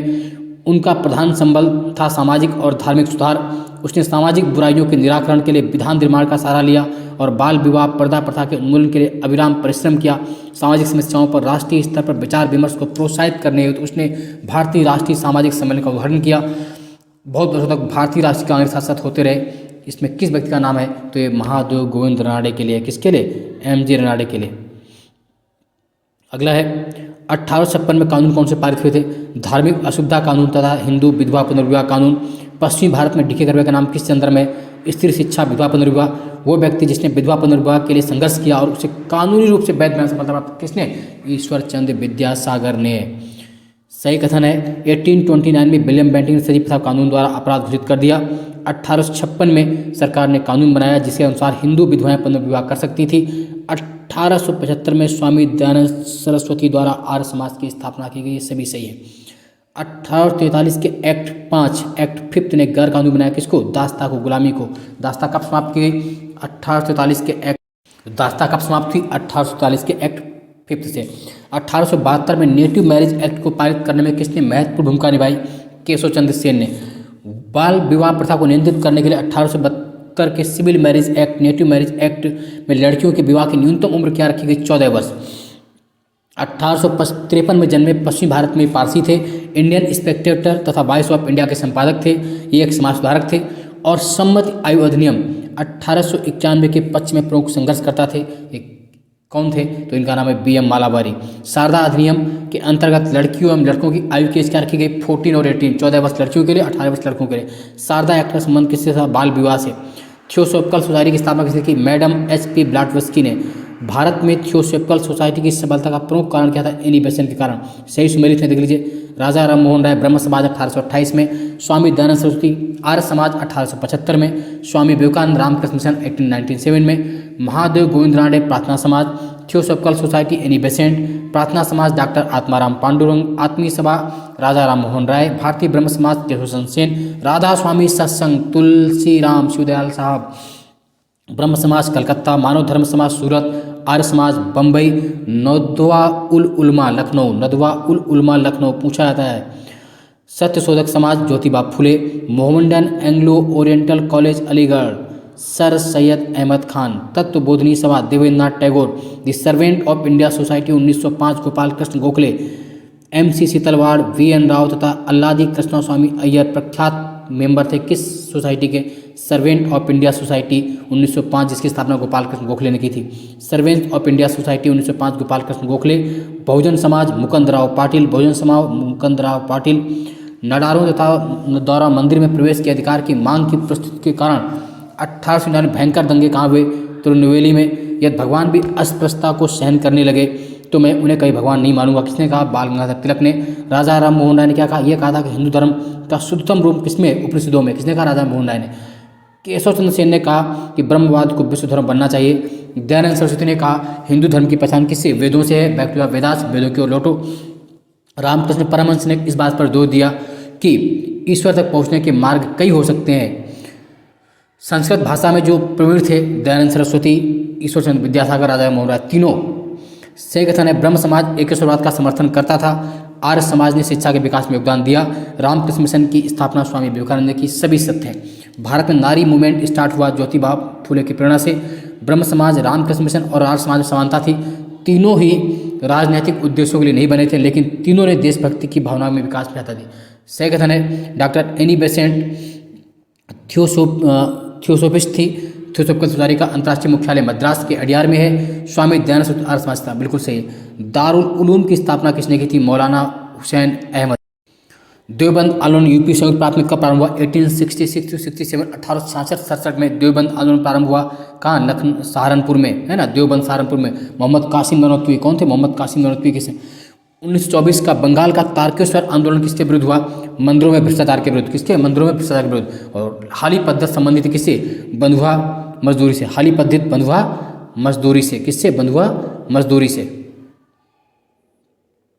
तो आप लगातार सुनते रहिए, इस तरह आधुनिक भारत को हम लगातार करते रहेंगे ताकि आप एक सीरीज बनाकर रखिए और आप देखते जाइए कि क्वेश्चन आपको लाइन से मिलेंगे। इंपॉर्टेंट मैं यहाँ से करवा रहा हूँ, आप बार बार सुनिए, बार बार इसको शेयर कीजिए, अधिक से अधिक लोगों तक पहुँचाइए ताकि उन सब व्यक्तियों को जो दूर तक कोचिंग नहीं पहुँच सकते उन सबका भला हो। चैनल सब्सक्राइब कीजिए, लाइक कीजिए और अधिक से अधिक शेयर कीजिए। एक सीरीज में चलेंगे, पहले आधुनिक भारत, फिर प्राचीन मध्यकालीन भारत, फिर ज्योग्राफी पॉलिटी हो रही, और पहले के जो वीडियो सबको देख डालिए और सभी जानकारी आपको मिलती रहेंगी। आधुनिक भारत से आने वाले क्वेश्चंस को हम लगातार बहुत बेहतरीन ढंग से करने का प्रयास करते हुए, और आप लगातार जुड़े रहिए, इससे बने रहिए साथ में, क्योंकि इतिहास एक ऐसा विषय है जिससे क्वेश्चंस आपको बार बार मिलते ही हैं और इतिहास पढ़ने का अपना मजा है। हालांकि अभी जो हम करा रहे हैं घटना चक्र का वन लाइनर करा रहे हैं ताकि जितने पीसीएस प्री में क्वेश्चंस हो आपसे मिल जाए। लॉन्ग डिटेल वीडियो हमारे अलग अलग आते रहेंगे, वो आप समय समय पर देखते रहिए। चैनल को सब्सक्राइब करें, लाइक करें, शेयर करें और अधिक से अधिक लोगों तक शेयर जरूर करें। चलिए, कांग्रेस से पूर्व स्थापित कुछ राजनीतिक संस्थाओं की हम बात कर लेते हैं। भारत में जिस राजनीतिक संगठन की स्थापना 1838 में हुई उसका नाम क्या था? तो सबसे पहले जमींदारी एसोसिएशन कब बना? 1838 में। ये क्वेश्चंस बार बार पूछने, याद कर लीजिएगा। The Deccan education, the Indian association, the Madras Mahajan Sabha एवं द पूना सार्वजनिक सभा में, जिसने 1875 में हाउस ऑफ कॉमन्स में एक याचिका प्रस्तुत करते हुए ब्रिटिश संसद में भारत के प्रत्यक्ष प्रतिनिधित्व की मांग की, वह कौन था? दी पूना सार्वजनिक सभा। 1875 में पूना सार्वजनिक सभा ने ब्रिटिश संसद में एक प्रस्ताव प्रस्तुत करते हुए प्रत्यक्ष प्रतिनिधि, डायरेक्ट रिप्रेजेंटेशन की मांग की थी। इंडियन एसोसिएशन बार बार पूछा है कि संस्थापक कौन थे? तो S N Banerjee. Indian association के फाउंडर कौन है? S N Banerjee. राष्ट्रीय कांग्रेस से पूर्व सबसे प्रमुख संस्था कौन थी? Indian association of Calcutta. Satyendranath Tagore, Surendranath Banerjee, RC. Dutta, Subhash Chandra Bose में से वह नेता जो ब्रिटिश द्वारा इंडियन सिविल सर्विसेज से बर्खास्त कर दिया गया था। सुरेंद्रनाथ बनर्जी को ब्रिटिश इंडियन सिविल सर्विसेज से बर्खास्त कर दिया था अंग्रेजों ने। सुरेंद्रनाथ बनर्जी द्वारा स्थापित उस संगठन का नाम जिसका 1886 में इंडियन नेशनल कांग्रेस में विलय हो गया था, तो इंडियन नेशनल कॉन्फ्रेंस, जो सुरेंद्रनाथ बनर्जी द्वारा बनाई गई संस्था थी, उसका 1886 में भारतीय राष्ट्रीय कांग्रेस इंडियन नेशनल कांग्रेस में विलय कर दिया गया था। राजनीतिक सुधारों को लेकर विरोध करने वाले पहले भारतीय कौन थे? सुरेंद्रनाथ बनर्जी थे। अगला है, मद्रास महाजन सभा की स्थापना कब हुई? 1884, 1884 मद्रास महाजन सभा वाज एस्टेब्लिश। 1885 में स्थापित बम्बई प्रेसिडेंसी एसोसिएशन के संस्थापकों में कौन था? फिरोज शाह मेहता। 1885 में स्थापित बम्बई प्रेसिडेंसी एसोसिएशन के संस्थापकों में एक थे। British India society London, east India association London, national India association London, Indian association Calcutta. ये सही मैचिंग स्थान है इसके, याद रखिएगा इस बात को, कभी भी आपसे पूछ लेंगे तो आप गलत नहीं करेंगे। फिर से कुछ मैचिंग है, देख लीजिए। Land holder society Dwarkanath Tagore, बार बार पूछी गई है। Land holder society Dwarkanath Tagore. British India society William Adams. Indian society Anand Mohan Bose. Indian association S N Banerjee. Land holder society Dwarkanath Tagore. British India society William Adams. Indian society Anand Mohan Bose. Indian association S N Banerjee. India league Shishir Kumar Ghosh. Indian association Anand Mohan Bose. भारतीय राष्ट्रीय उदार संघ Surendranath Banerjee. United India Patriotic Association Sir Syed Ahmad Khan. United India Patriotic Association Sir Syed Ahmad Khan, बार बार पूछा गया question है। Asiatic society of Bengal की स्थापना कब हुई? 1784 में हुई। 1784 में विलियम जोन्स के द्वारा, बार बार पूछा गया क्वेश्चन है। Asiatic society of Bombay 1804, 1804। Royal Asiatic society of Great Britain 1823, 1823। Land holder society of Bengal 1838। Zamindari association 1838 Bengal में। ब्रिटिश इंडियन एसोसिएशन के संस्थापक राधाकांत देव, मैच करना है Radhakant Dev. Bombay Presidency Association K T Telang. Central modern national association Syed Amir Ali. Servant of India society Gopal Krishna Gokhale. Bharat Sevak Samaj इसे कहते हैं, 1905 में इसकी स्थापना हुई। चलिए अब आगे जो टॉपिक है वो भारतीय राष्ट्रीय Congress, INC, Indian national Congress. इसमें हम खाली वन लाइनर एग्जाम के पॉइंट ऑफ व्यू से महत्वपूर्ण क्वेश्चन घटना चक्र के कर रहे हैं वन लाइनर के। अगर आपको भारतीय राष्ट्रीय कांग्रेस को डीप में पढ़ना है तो उसके लिए मैंने एक अलग से वीडियो बना रखा है। अपने इतिहास वाले टॉपिक पर जाके आप मेरे यूट्यूब में चैनल पे आप प्लेलिस्ट में सर्च करें तो वहाँ पर आईएनसी के सभी महत्वपूर्ण सम्मेलन और वो सब आपको मिलेगा। आप जाके आज ही उसको पढ़ें और शेयर भी करें तो आपके निश्चित रूप से क्वेश्चन में बढ़ोतरी होगी। और मैं चाहता हूँ दूर दराज गाँवों तक जो बचे हुए बच्चे जिनके पास पैसे रुपए की समस्या रहती वहाँ तक ये चैनल पहुँचे। और आप डरिए मत, घबराइए मत, आप सबका सिलेक्शन मैं करवा के लूँगा। यही मेरा, जो मुझ पर विश्वास करते हैं मैं उन पर भी विश्वास करता हूँ। हालांकि जो मुझसे घृणा करते हैं उन पर भी मैं विश्वास करता हूँ, वो उनका अपना अधिकार है। लेकिन आप जैसे लोग जो समर्थन करते हैं उनकी वजह से चैनल दिन रात बढ़ता जा रहा है और आगे बढ़ता जाएगा। अधिक अधिक शेयर करिए, सब्सक्राइब करिए और उन तक जरूर पहुँचाइए जिनको सर्वाधिक इसकी आवश्यकता है।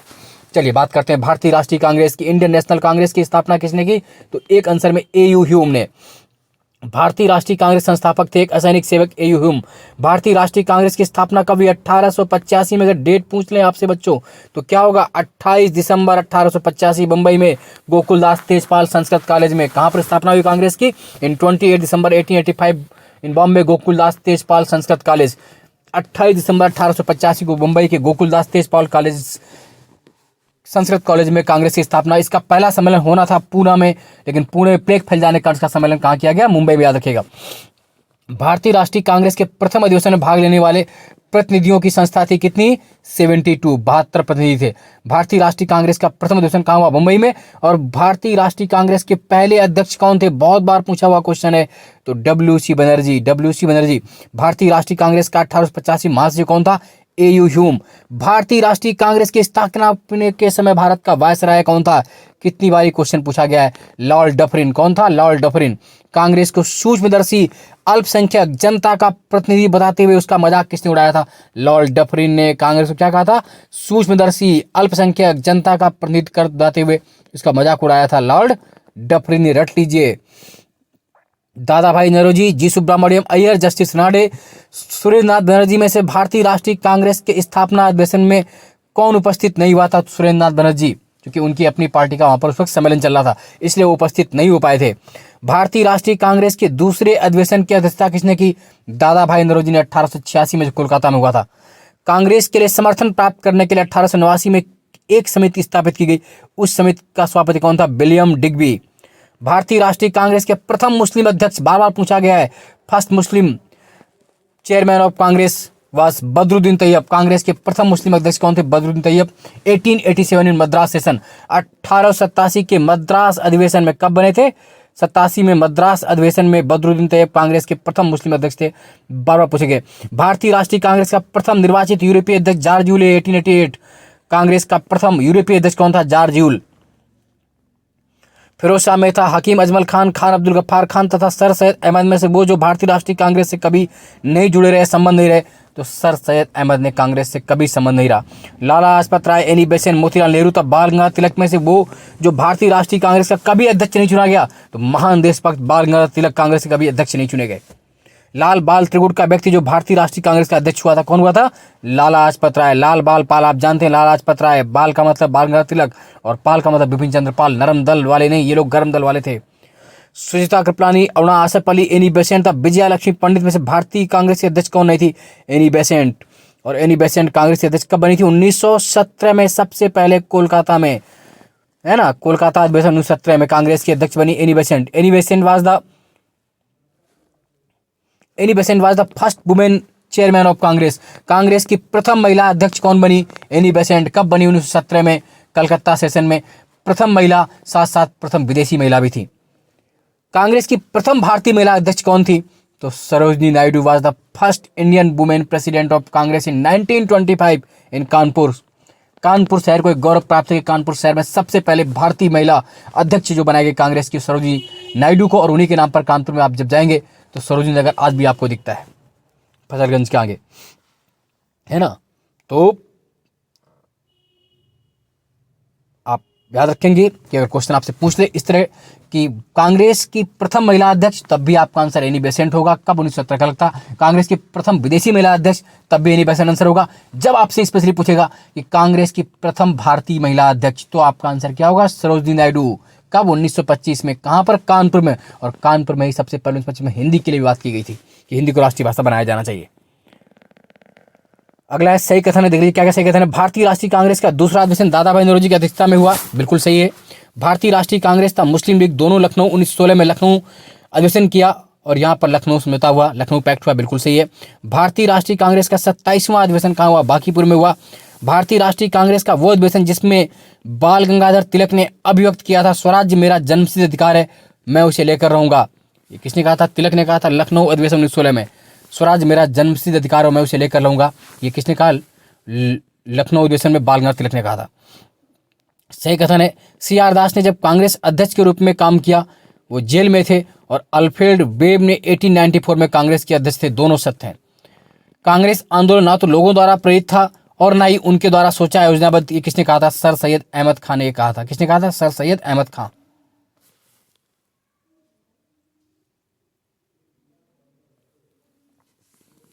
एक और महत्वपूर्ण क्वेश्चन ये पूछा गया है, कांग्रेस पतन के लिए लड़खड़ा रही है, मेरी सबसे बड़ी अभिलाषा है कि जब तक मैं भारत में हूं कांग्रेस की शांतिपूर्ण समाप्ति में सहयोग करना है। यह कथन किसका था? लॉर्ड कर्जन ने कहा था कांग्रेस पतन के लिए लड़खड़ा रही है, मेरी सबसे बड़ी अभिलाषा है कि जब तक मैं भारत में रहूं कांग्रेस की शांतिपूर्ण समाप्ति में योगदान दूं। अध्यक्षीय संबोधन के समय जिस कांग्रेस अध्यक्ष ने हिंदी भाषा के लिए रोमन लिपि लागू करने की वकालत की वो कौन थे? सुभाष चंद्र बोस। वो स्वतंत्रता सेनानी जिन्होंने भारत के स्वतंत्रता प्राप्त के बाद सुझाव दिया था कि भारतीय राष्ट्रीय कांग्रेस को समाप्त कर दिया जाए। महात्मा गांधी ने 1947 आजादी के बाद कहा था कि कांग्रेस का काम अब समाप्त हो गया, इसे समाप्त कर देना चाहिए, महात्मा गांधी ने कहा था। अमृतसर के भारतीय राष्ट्रीय कांग्रेस अधिवेशन 1919 के प्रस्ताव के अनुसार महात्मा गांधी द्वारा कांग्रेस का नया संविधान लिखने के लिए उनके सहयोगी कौन चुना गया? तो NC केलकर तथा IB सेन को चुना गया था। किसे? NC केलकर तथा IB सेन को। कांग्रेस के एक अधिवेशन में एक गवर्नर जनरल ने भाग लिया, वो गवर्नर जनरल का अधिवेशन का स्थल कौन था? लॉर्ड विलिंगटन ने भाग लिया था बंबई में 1915 में। भारतीय राष्ट्रीय कांग्रेस का वह अधिवेशन जिसकी अध्यक्षता C विजय राघवाचारी ने की थी, C विजय राघवाचार्य ने की थी, नागपुर अधिवेशन 1920 1920 नागपुर सेशन, C विजय राघवाचार्य। बार बार पूछा गया क्वेश्चन से। कांग्रेस ने पहली बार भारतीय रियासतों के प्रति अपनी नीति घोषित की कब? नागपुर अधिवेशन 1920 में। 1922 में गया में इंडियन नेशनल कांग्रेस के अध्यक्ष कौन थे? CR दास, चित्तरंजन दास। सही क्रम पूछा है तो महात्मा गांधी 1924 में बने बेलगाम, सही। नायडू जी 1925 में बनी कानपुर में, बिल्कुल सही। नेहरू 1928 में और पटेल आपका 30 में बनते हैं। नेहरू जी 1929 में, पटेल 1931 में, बिल्कुल सही है। भारतीय राष्ट्रीय कांग्रेस का एकमात्र अधिवेशन जिसकी एग्जाम महात्मा गांधी ने की तो बेलगांव सेशन 1924, कर्नाटक में पड़ता है बेलगांव। गांधी जी कांग्रेस के सिर्फ एक बार अध्यक्ष बने हैं, ओनली इन 1924 इन बेलगाम। एकमात्र 1924 में बेलगाम में कांग्रेस के अध्यक्ष बने थे गांधी जी, तो याद रखेंगे इस बात को। सही सुमेलित थे क्या क्या? मोतीलाल नेहरू कब अध्यक्ष बने? अमृतसर 1919 के संघ अध्यक्ष थे। सरोजिनी नायडू कानपुर 1925, डॉक्टर राजेंद्र प्रसाद मुंबई 1934, अबुल कलाम आजाद रामगढ़ 1940, बिल्कुल सही है। भारतीय राष्ट्रीय कांग्रेस का वह अधिवेशन जिसमें जवाहरलाल नेहरू ने समाजवाद को भारत की समस्याओं को हल करने कुंजी बताया, किसमें? लखनऊ सेशन में, लखनऊ अधिवेशन बताया, बिल्कुल सत्य है। वर्ष 1938 के भारतीय राष्ट्रीय कांग्रेस के हरपुरा अधिवेशन की अध्यक्षता किसने की थी? सुभाष चंद्र बोस ने। 1938 में हरपुरा सेशन कहाँ हुआ था? गुजरात के सूरत के पास, गुजरात में हुआ था। सुभाष चंद्र बोस यहाँ पर अध्यक्ष बने 1938 में। चलिए सही मैचिंग देखते हैं। Doctor M.A. Ansari Madras session के अध्यक्ष थे। पुरुषोत्तम दास टंडन नासिक में अध्यक्ष बने। सरोजिनी नायडू कानपुर में अध्यक्ष बनी। सुभाष चंद्र बोस हरपुरा में अध्यक्ष बने। लगातार 6 वर्षों तक भारतीय राष्ट्रीय कांग्रेस के अध्यक्ष कौन रहे थे? अबुल कलाम आजाद 1940 से 46 तक। अबुल कलाम आजाद 1940 से 46 तक लगातार 6 वर्षों तक कांग्रेस के अध्यक्ष रहे। जब भारत स्वतंत्र हुआ उस समय कांग्रेस के अध्यक्ष कौन थे? JB कृपलानी। जन गण मन पहली बार कब गाया गया? जो हमारा देश का नेशनल एंथम है, राष्ट्रीय गान है, पहली बार भारतीय राष्ट्रीय कांग्रेस के कलकत्ता अधिवेशन 1911 में गाया गया था। जन गण मन किसने लिखा? गुरुदेव रविंद्रनाथ टैगोर ने। इसको गाने का समय कितना है? 52 सेकंड, 52 सेकंड। इसको शॉर्ट गाने का समय कितना? 20 सेकंड। भारतीय राष्ट्रीय कांग्रेस का अंतिम अधिवेशन जिसमें बाल गंगाधर तिलक ने भाग लिया था तो उसका आंसर क्या होगा? अमृतसर अधिवेशन 1919। याद रखें इस बात को। और कांग्रेस अधिवेशन को अगर आपको कायदे से पढ़ना है तो मेरा इससे पहले वीडियो पड़ा हुआ भारतीय राष्ट्रीय कांग्रेस इतिहास में जाकर के उठा लीजिए, वहां से एक भी क्वेश्चन आपको बाहर नहीं जाएगा। और आप लगातार जुड़े रहिए, निश्चित रूप से आप सफल होकर मानेंगे। आप बैठे रहेंगे तो आपको कुछ हासिल नहीं होगा। चलती हुई चींटी सैकड़ों कोस चली जाती है, लेकिन न चलता हुआ गरुड़ एक पग भी नहीं चलती है। करत करत अभ्यास के जड़ मत हो, सुजान रसरी आवत जाते सिल पर परत निशान। आप क्या नहीं कर सकते? सब कुछ संभव है आपके द्वारा। अमिताभ बच्चन की आवाज़ सुनने को तैयार नहीं था, आकाशवाणी ने मना कर दिया था उनकी आवाज़ को, और आज उस शहंशाह की आवाज़ सुनने के लिए पूरी दुनिया लालाई थे। अब परेशान मत होइए। थॉमस एल्वा एडिसन कितनी बार असफल रहा, अंततः इस दुनिया को प्रकाश देकर गया। अब्राहम लिंकन, कितनी असफलताएं झेली उन्होंने। आप पढ़िए उनके बारे में, कभी कोई भी चुनाव नहीं जीत पाए वो कभी, जो काम किया असफल, बीबी तक यहां तक साथ छोड़ गई थी और अंततः देश के राष्ट्रपति बने। तो आपके अंदर वो क्षमता है, वो जिजीप्सा है, वो लगन है, वो उत्साह है कि आप सब कुछ कर सकते हैं। जुड़े रहिए इस तरह। अगर मैं विश्वास कर सकता हूं आप पर, तो आप मुझ पर विश्वास कर सकते हैं। कितने एग्जाम मैंने क्वालिफाई किया आप सब जानते हैं। समय है, देर नहीं है, अंधेर नहीं है, वक्त है। वक्त कब किसका बदलता आप नहीं जानते। आपका काम सिर्फ अपना कर्म करना है। कर्मेर्वाधिकारस्ते, कर्म में आपका अधिकार है, फल की इच्छा में नहीं। चलिए आगे बढ़ते हैं। कांग्रेस के नरम दल के नेताओं के आंदोलन की पद्धति थी, कैसी थी आप जानते हैं। नरम दल के, है ना, राजबंध्या आंदोलन मतलब प्रार्थना याचिका, वो आंदोलन जिसके कारण भारतीय राष्ट्रीय कांग्रेस का विभाजन हुआ, परिणाम स्वरूप नरम दल और गरम दल का उदय हुआ। स्वदेशी आंदोलन 1905 में, स्वदेशी मूवमेंट। अधिकतर नरमपंथी नेता कहाँ के थे, शहरी क्षेत्रों के। 1904 से लगातार भारत को स्वतंत्र देने पर बल दिया किसने, दादा भाई नौरोजी ने। किसने दिया, दादा भाई नौरोजी ने। बाल गंगाधर तिलक, मदन लाल उधम सिंह तथा गोपाल कृष्ण गोखले में उग्रपंथी कौन नहीं था, तो गोपाल कृष्ण गोखले उग्रपंथी नहीं थे, नरम दल वाले थे। भारतीय राष्ट्रीय कांग्रेस पर प्रार्थना याचना था विरोध की राजनीति का करने का आरोप किसने लगाया, बाल गंगाधर तिलक ने लगाया था। कांग्रेस की प्रार्थना और याचना की नीति अंततोगत्वा समाप्त हो गई। कब समाप्त हो गई, बाल गंगाधर तिलक के नेतृत्व में समाप्त हो गई। भारतीय राष्ट्रीय आंदोलन गरम पंथियों के प्रभावाधीन में आया। कब आया, 1906 के बाद। अरविंद घोष, दादा भाई नौरोजी, जी.के. गोखले, एस.एन. बनर्जी में कांग्रेस के गरम दल से संबंधित कौन था, तो अरविंद घोष संबंधित था। राष्ट्रीय आंदोलन में बाल गंगाधर तिलक, दादा भाई नौरोजी, एम.जी. रानडे, गोपाल कृष्ण गोखले नरम दली के तौर पर कौन थे, नहीं तिलक। आप जानते हैं लाल बाल पाल गरम दल के थे, और बाकी लाल बाल पाल और अरविंद घोष ये गरम दल के हैं,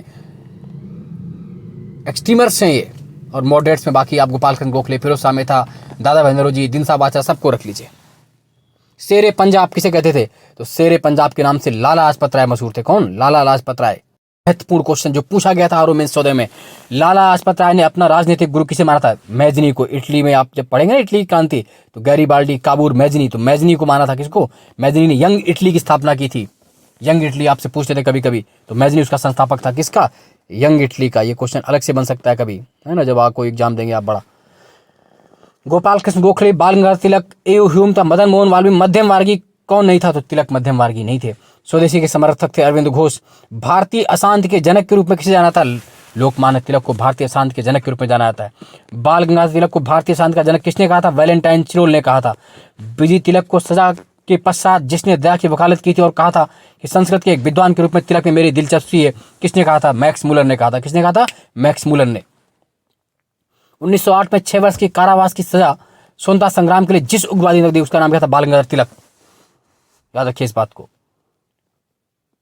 बाल गंगाधर तिलक सांप्रदायिकतावादी थे, एक गलत है। उन्होंने धर्म का राजनीतिक अस्त्र में प्रयोग किया, बिल्कुल सत्य है। एक गलत है, आर सत्य है। महाराष्ट्र में गणपत पर्व का श्रीगढ़ किसने किया, बाल गंगाधर तिलक ने। गणपत पर्व, वो व्यक्ति जिसने महाराष्ट्र में गणपत उत्सव का ऐसा कायाकल्प किया, आज भी गणेश महोत्सव आप देखते हैं उन्हीं की देन है। एक राष्ट्रीय उत्सव हो गया और उसका स्वरूप हो गया बाल गंगाधर तिलक। आज भी गणपत पूजा महाराष्ट्र की पूरे भारत में फेमस है। वो मुसलमान जिसने महात्मा गांधी के साथ बाल गंगाधर तिलक की अर्थी उठाई थी, शौकत अली। एक क्वेश्चन पूछा गया था। क्रांतिकारी आंदोलन की बात कर लेते हैं अब। तो क्रांतिकारियों में गुप्त समाज अभिनव भारत का गठन किसने किया, तो बी.डी. सावरकर ने अभिनव भारत की स्थापना की थी। पहले मित्र मेला थी, बाद में क्या हो गए थे, अभिनव भारत। 1905 में क्रांतिकारी संगठन अभिनव भारत संगठित किया गया था महाराष्ट्र में। मित्र मेला किसने, बी.डी. सावरकर ने। पहले मित्र मेला की स्थापना हुई 1899 में, बाद में वही मित्र मेला क्या हो गया, अभिनव भारत। किस द्वारा बनाया गया था, बी.डी. सावरकर, विनायक दामोदर सावरकर। बी.डी. सावरकर के बारे में क्या क्या कथन सही देख लीजिए। उन्होंने अभिनव भारत नामक क्रांतिकारी संगठन की स्थापना की। भारतीय राष्ट्रवादियों को प्रेरित करने के उद्देश्य से उन्होंने मैजनी की जीवनी लिखी। मैजनी इंग्लिश वाले, उन्होंने भारत का स्वतंत्रता संग्राम 1857 नामक पुस्तक लिखी, जो 1857 के विद्रोह का एक राष्ट्रवादी दृष्टिकोण प्रस्तुत करती है। ब्रिटिश कैद से मुक्त होने के लिए वो चलते जहाज से कूद पड़े थे, उस दुर्गम जहाज से कूद करके भी वो सुरक्षित देश को आजाद कराने के लिए आए। ऐसी बी.डी. सावरकर की बात कहाँ मिलेगी आपको। हेडगेवार ने राष्ट्रीय स्वयंसेवक संघ की स्थापना कब की, 1925 में। किसने की थी, हेडगेवार ने। उस राष्ट्रीय स्वयंसेवक, आरएसएस जिसे बोलते हैं, 1925 में। अनुशीलन समिति की स्थापना किसने की, पी. मित्रा ने। अनुशीलन समिति। बालिंद्र कुमार घोष के क्रियाकलापों ने जिस गुप्त क्रांतिकारी संगठन की बंगाल में उसका नाम क्या था, अनुशीलन समिति। बाल गंगाधर तिलक को लोकमान्य विशेषण कब दिया गया? क्रांतिकारी आंदोलन के दौरान। स्वतंत्रता आंदोलन के क्रांतिकारी आतंकवादियों के पहले महत्वपूर्ण साहसिक कार्य बर्रा डकैती का स्थान कहाँ था? तो पूर्वी बंगाल में। कहाँ था बर्रा डकैती का स्थान? पूर्वी बंगाल में। एक डीप क्वेश्चन है, पूछ सकते हैं बर्रा डकैती। मुजफ्फरपुर में किंग्स फोर्ड की हत्या का प्रयास किया गया 1908 में। मुजफ्फरपुर बम कांड 1908 संबंध है प्रफुल्ल चाकी से। वो व्यक्ति जिसने बड़ी बुद्धिमानी से अलीपुर षड्यंत्र मामले में अरविंद घोष का बचाव किया, चितरंजन दास ने। हिंदुस्तान रिपब्लिक एसोसिएशन HRA की स्थापना कहाँ हुई? 1924 में कानपुर में। DAV कॉलेज, आप सब जानते हैं कानपुर क्रांतिकारियों का गढ़ रहा था उस वक्त। हिंदुस्तान रिपब्लिक संगठन की स्थापना हुई कानपुर में, HRA। भगत सिंह, चंद्रशेखर आजाद, रामप्रसाद बिस्मिल, ये सब किसके मेंबर थे? HRA के। इसमें शिव वर्मा शामिल नहीं थे। अपनी फांसी से पूर्व जिसने पीने दिए गए दूध को अस्वीकार कर दिया और कहा कि अब मैं केवल अपनी मां का दूध लूंगा, ऐसे महान रामप्रसाद बिस्मिल, महान क्रांतिकारी जिनका जन्म शाहजहांपुर में हुआ था और उनको फांसी कहाँ दी गई थी? गोरखपुर में। काकोरी षड्यंत्र कांड के तहत उनको फांसी दी गई थी। पंडित रामप्रसाद बिस्मिल, शाहजहांपुर के रहने वाले महान क्रांतिकारी। सरफरोशी की तमन्ना अब हमारे दिल में है, देखना है जोर कितना बाजुए कातिल में। ये पंक्ति किसने लिखी थी? रामप्रसाद बिस्मिल की। आज भी हम बड़े गर्व से गुनगुनाते हैं कि सरफरोशी की तमन्ना अब हमारे दिल में है, देखना है जोर कितना बाजुए कातिल में। रामप्रसाद बिस्मिल ने लिखी थी। महान क्रांतिकारी। इनका जन्म कहाँ हुआ था? शाहजहांपुर में। और इनको फांसी कहाँ दी गई थी? गोरखपुर जेल में। ये आपसे पूछेंगे। अंग्रेजी सरकार ने काकोरी षड्यंत्र के मामले में फांसी पर चढ़ा दिया था रामप्रसाद बिस्मिल को। और हालांकि इस वर्ष उत्तर प्रदेश सरकार ने काकोरी षड्यंत्र को, षड्यंत्र अगर काकोरी एक्शन है ना, काकोरी कार्रवाई दिवस मनाने की घोषणा की है आजादी के अमृत महोत्सव के तहत। काकोरी षड्यंत्र केस कब हुआ था? 9 फरवरी 1925 को लखनऊ सहारनपुर लाइन पर 8 ट्रेन टाउन रोकी गई थी। 8 ट्रेन है ना, 8 डाउन ट्रेन जो जा रही थी लखनऊ से सहारनपुर। काकोरी लखनऊ से थोड़ा सा आगे पड़ता है, 1925 में। और काकोरी षड्यंत्र में कौन थे? रामप्रसाद बिस्मिल, रोशन सिंह, अशफाक उल्लाह खां, रोशन सिंह, राजेंद्र लाड़ी, 4 लोगों को फांसी मिली थी। याद रखिए, भगत सिंह शामिल नहीं थे। कौन कौन? पंडित रामप्रसाद बिस्मिल, अशफाक उल्लाह खान, रोशन सिंह और राजेंद्र लाड़ी, इन 4 वीर सपूतों को फांसी दी गई थी। सचिन नाथ बख्शी, मुकंदीलाल, चंद्रशेखर आजाद एवं मनमूतनाथ गुप्ता में से काकोरी कांड से जुड़ा हुआ क्रांतिकारी जो मुकदमे से बच निकला था कौन था? महान चंद्रशेखर आजाद। काकोरी कांड मुकदमे में सरकारी वकील कौन था? जगत नारायण मुल्ला। और एक बात, दरो दीवार पे हसरत की नजर करते हैं, खुश रहो अहले वतन हम तो सफर करते हैं। क्या बात, किसने लिखा था? वाजिद अली शाह ने। दरो दीवार पे हसरत की नजर करते हैं, खुश रहे अहले वतन हम तो सफर करते हैं। वाजिद अली शाह की ये बहुत प्रसिद्ध लाइनें हैं। Hindustan socialist republic association HSRA की स्थापना 1928 में नई दिल्ली के फिरोज शाह कोटला में किसने की? चंद्रशेखर आजाद ने। HRA कब बना? 1924 में कानपुर में। और उसके बाद HSRA कहाँ बना? नई दिल्ली में 1928 में चंद्रशेखर आजाद द्वारा। बहरी ब्रिटिश सरकार को सुनाने हेतु केंद्रीय विधानसभा में 8 अप्रैल 1929 को बम फेंका था किसने? भगत सिंह था बुटकेश्वर दत्त ने। सचिन सान्याल द्वारा स्थापित HRA हिंदुस्तान रिपब्लिक एसोसिएशन का नाम बदलकर Hindustan socialist republic Association HRA से HSRA किसने कर दिया? चंद्रशेखर आजाद ने। कहां पर? दिल्ली में।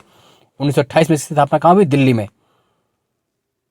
क्रांतिकारी चंद्रशेखर आजाद ने अंग्रेजों को मार डाला था। कहां पर मार के आ रहा था? वो वीर खुद शहीद हो गया था 27 फरवरी 1931 को इलाहाबाद के अल्फ्रेड पार्क में महान खुद शहीद हो गया था, जिसका नाम आज चंद्रशेखर आजाद पार्क है। आप जाएंगे तो आप देखिए वहां पर। इंकलाब जिंदाबाद का नारा दिया भगत सिंह ने। भगत सिंह सुखदेव राजगुरु को फांसी दी गई 23 मार्च 1931 को लाहौर सेंट्रल जेल में। और लाहौर षड्यंत्र केस के तहत फांसी दी गई थी किन्हें? भगत सिंह सुखदेव राजगुरु को। भगत सिंह का स्मारक कहाँ स्थित है? फिरोजपुर में। लाहौर षड्यंत्र केस में बुटकेश्वर दत्त, सुखदेव, सरदार भगत सिंह, राजगुरु में से फांसी किसे नहीं हुई थी? सुखदेव, भगत सिंह, राजगुरु को फांसी हुई, बुटकेश्वर दत्त को इस केस में फांसी नहीं हुई थी। भारतीय स्वतंत्रता के लिए फांसी पाने वाले प्रथम रिकॉर्डेड मुस्लिम का नाम क्या है? अशफाक उल्लाह खान। सही क्रम: लाहौर मुकदमा, कानपुर मुकदमा, काकोरी मुकदमा, मेरठ मुकदमा। सही सुमेलित है: हावड़ा षड्यंत्र प्रकरण 1910, विक्टोरिया षड्यंत्र 1914, लाहौर षड्यंत्र प्रकरण 1916, 1930, काकोरी 1925। मुजफ्फर अहमद, MS डांगे, शौकत उस्मानी, नलिनी गुप्ता जिस षड्यंत्र के लिए कैद गए थे वो है कानपुर बोल्शेविक षड्यंत्र। ये क्वेश्चन सब में आया है, पीसीएस में, उत्तराखंड में, राजस्थान, हर जगह पूछा गया है, रट लीजिए फिर भी आएगा। प्रसिद्ध चटगांव शस्त्रागार धावा, चटगांव आर्मरी रेड आयोजित की थी किसने? चटगांव, सूर्यसेन, पंडित सूर्यसेन, याद रखेंगे आप। स्वतंत्रता संग्राम के सबसे कम आयु शहीद थे Khudiram Bose, Abhinav Bharat B D Savarkar, Anushilan Samiti Arvind Ghosh, Ghadar party Lala Hardayal 1913 San Francisco USA, Swaraj party C R Das, Abhinav Bharat B D Savarkar, Mitra Mela B D Savarkar, Indian Republic Army S N Sen, Hindustan Republic Association HRA S N Sanyal, सही सुमेलित हैं सभी। चटगांव शस्त्रागार हमला सूर्यसेन, काकोरी षड्यंत्र रामप्रसाद बिस्मिल, लाहौर षड्यंत्र जतिन दास, गदर पार्टी लाला हरदयाल 1913, ये सभी सही सुमेलित हैं। जतिन दास जिस आरोप में बंदी बनाए गए थे वो था लाहौर षड्यंत्र। जेल में भूख हड़ताल के कारण जिस स्वतंत्रता संग्राम से मृत्यु हुई थी जतिन दास, महान जतिन दास ने 63 दिन की भूख हड़ताल की थी जेल में, और उनका जब शव कलकत्ता गया तो दसियों लाख लोग उनकी शव यात्रा पर चल रहे थे। वो अद्भुत दृश्य था। महान जतिन दास को कोट कोट प्रणाम, कोट कोट सलाम। जतिन दास भूख हड़ताल, जश्न के रात मुठभेड़ के दौरान भगत सिंह फांसी, कल्पना दत्त आजीवन कारावास, चटगांव आर्मी रेड कल्पना दत्त, अभिनव भारत बी डी सावरकर, अनुशीलन समिति अरविंद घोष, कूका मूवमेंट गुरु राम सिंह, ये सभी सही सुमेलित हैं। काकोरी केस के अभियुक्तों के बचाव हेतु एक समिति का गठन हुआ था, किसकी अध्यक्षता में? गोविंद बल्लभ पंत की अध्यक्षता में, जो बाद में यूपी के प्रथम मुख्यमंत्री भी बने।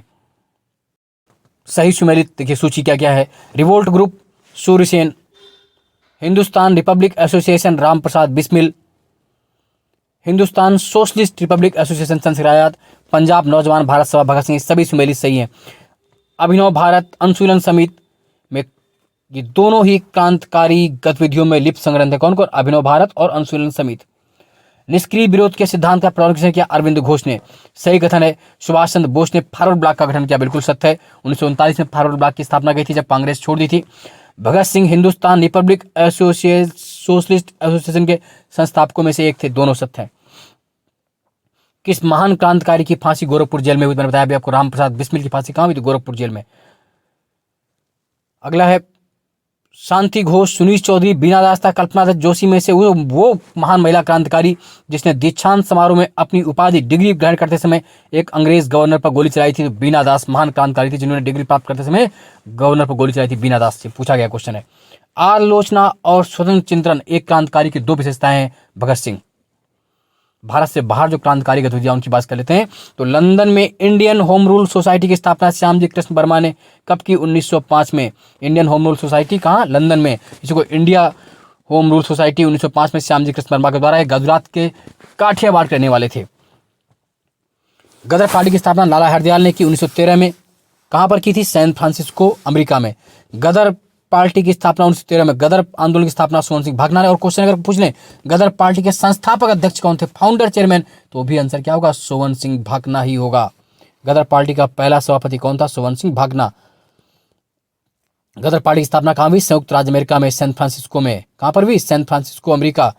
गदर क्या था? भारतीयों का एक क्रांतिकारी संघ जिसका प्रधान कार्यालय सैन फ्रांसिस्को में था। गदर क्रांति छिड़ने का सबसे महत्वपूर्ण कारण था प्रथम विश्व युद्ध का शुरू होना।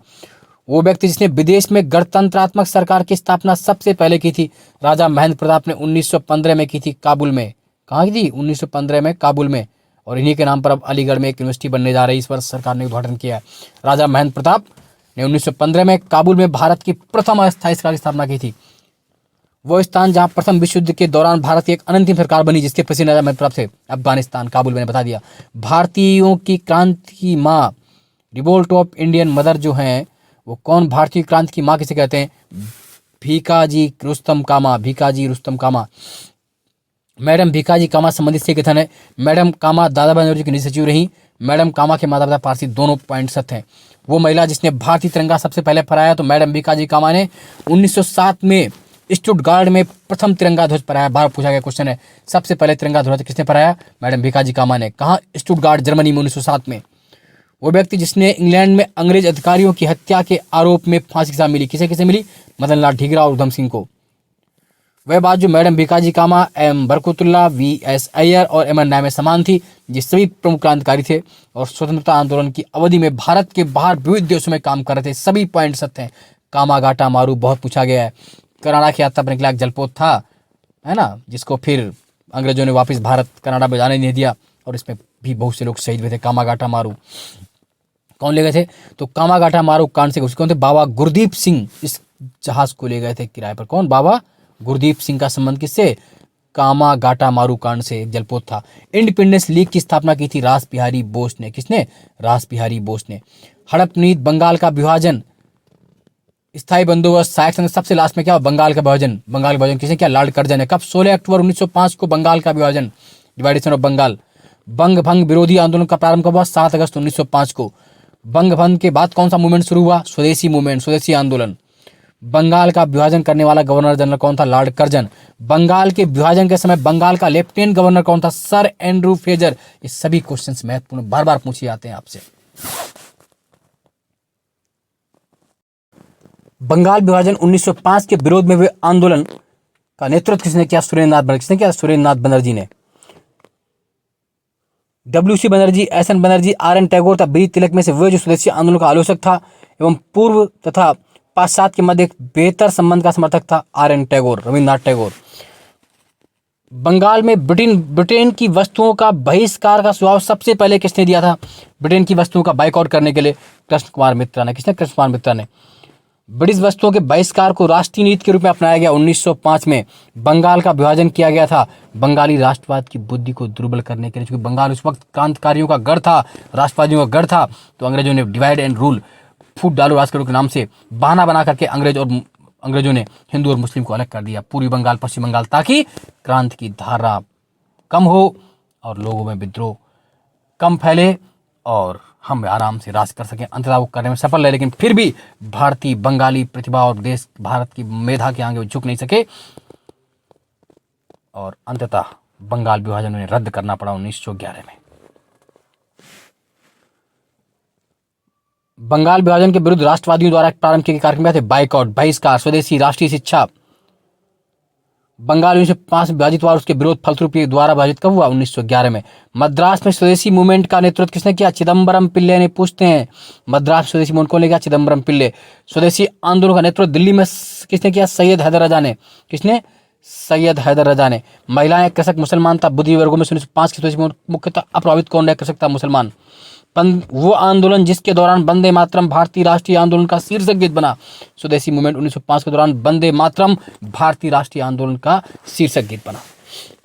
स्वदेशी की भावना से ओतप्रोत भारत के चरमपंथी राष्ट्रवादी आंदोलन का सही कदम नहीं है, कौन सा नहीं है, लियाकत हुसैन ने 22 साल में मुस्लिम किसानों के आंदोलन का नेतृत्व किया, गलत है, ये सही नहीं है।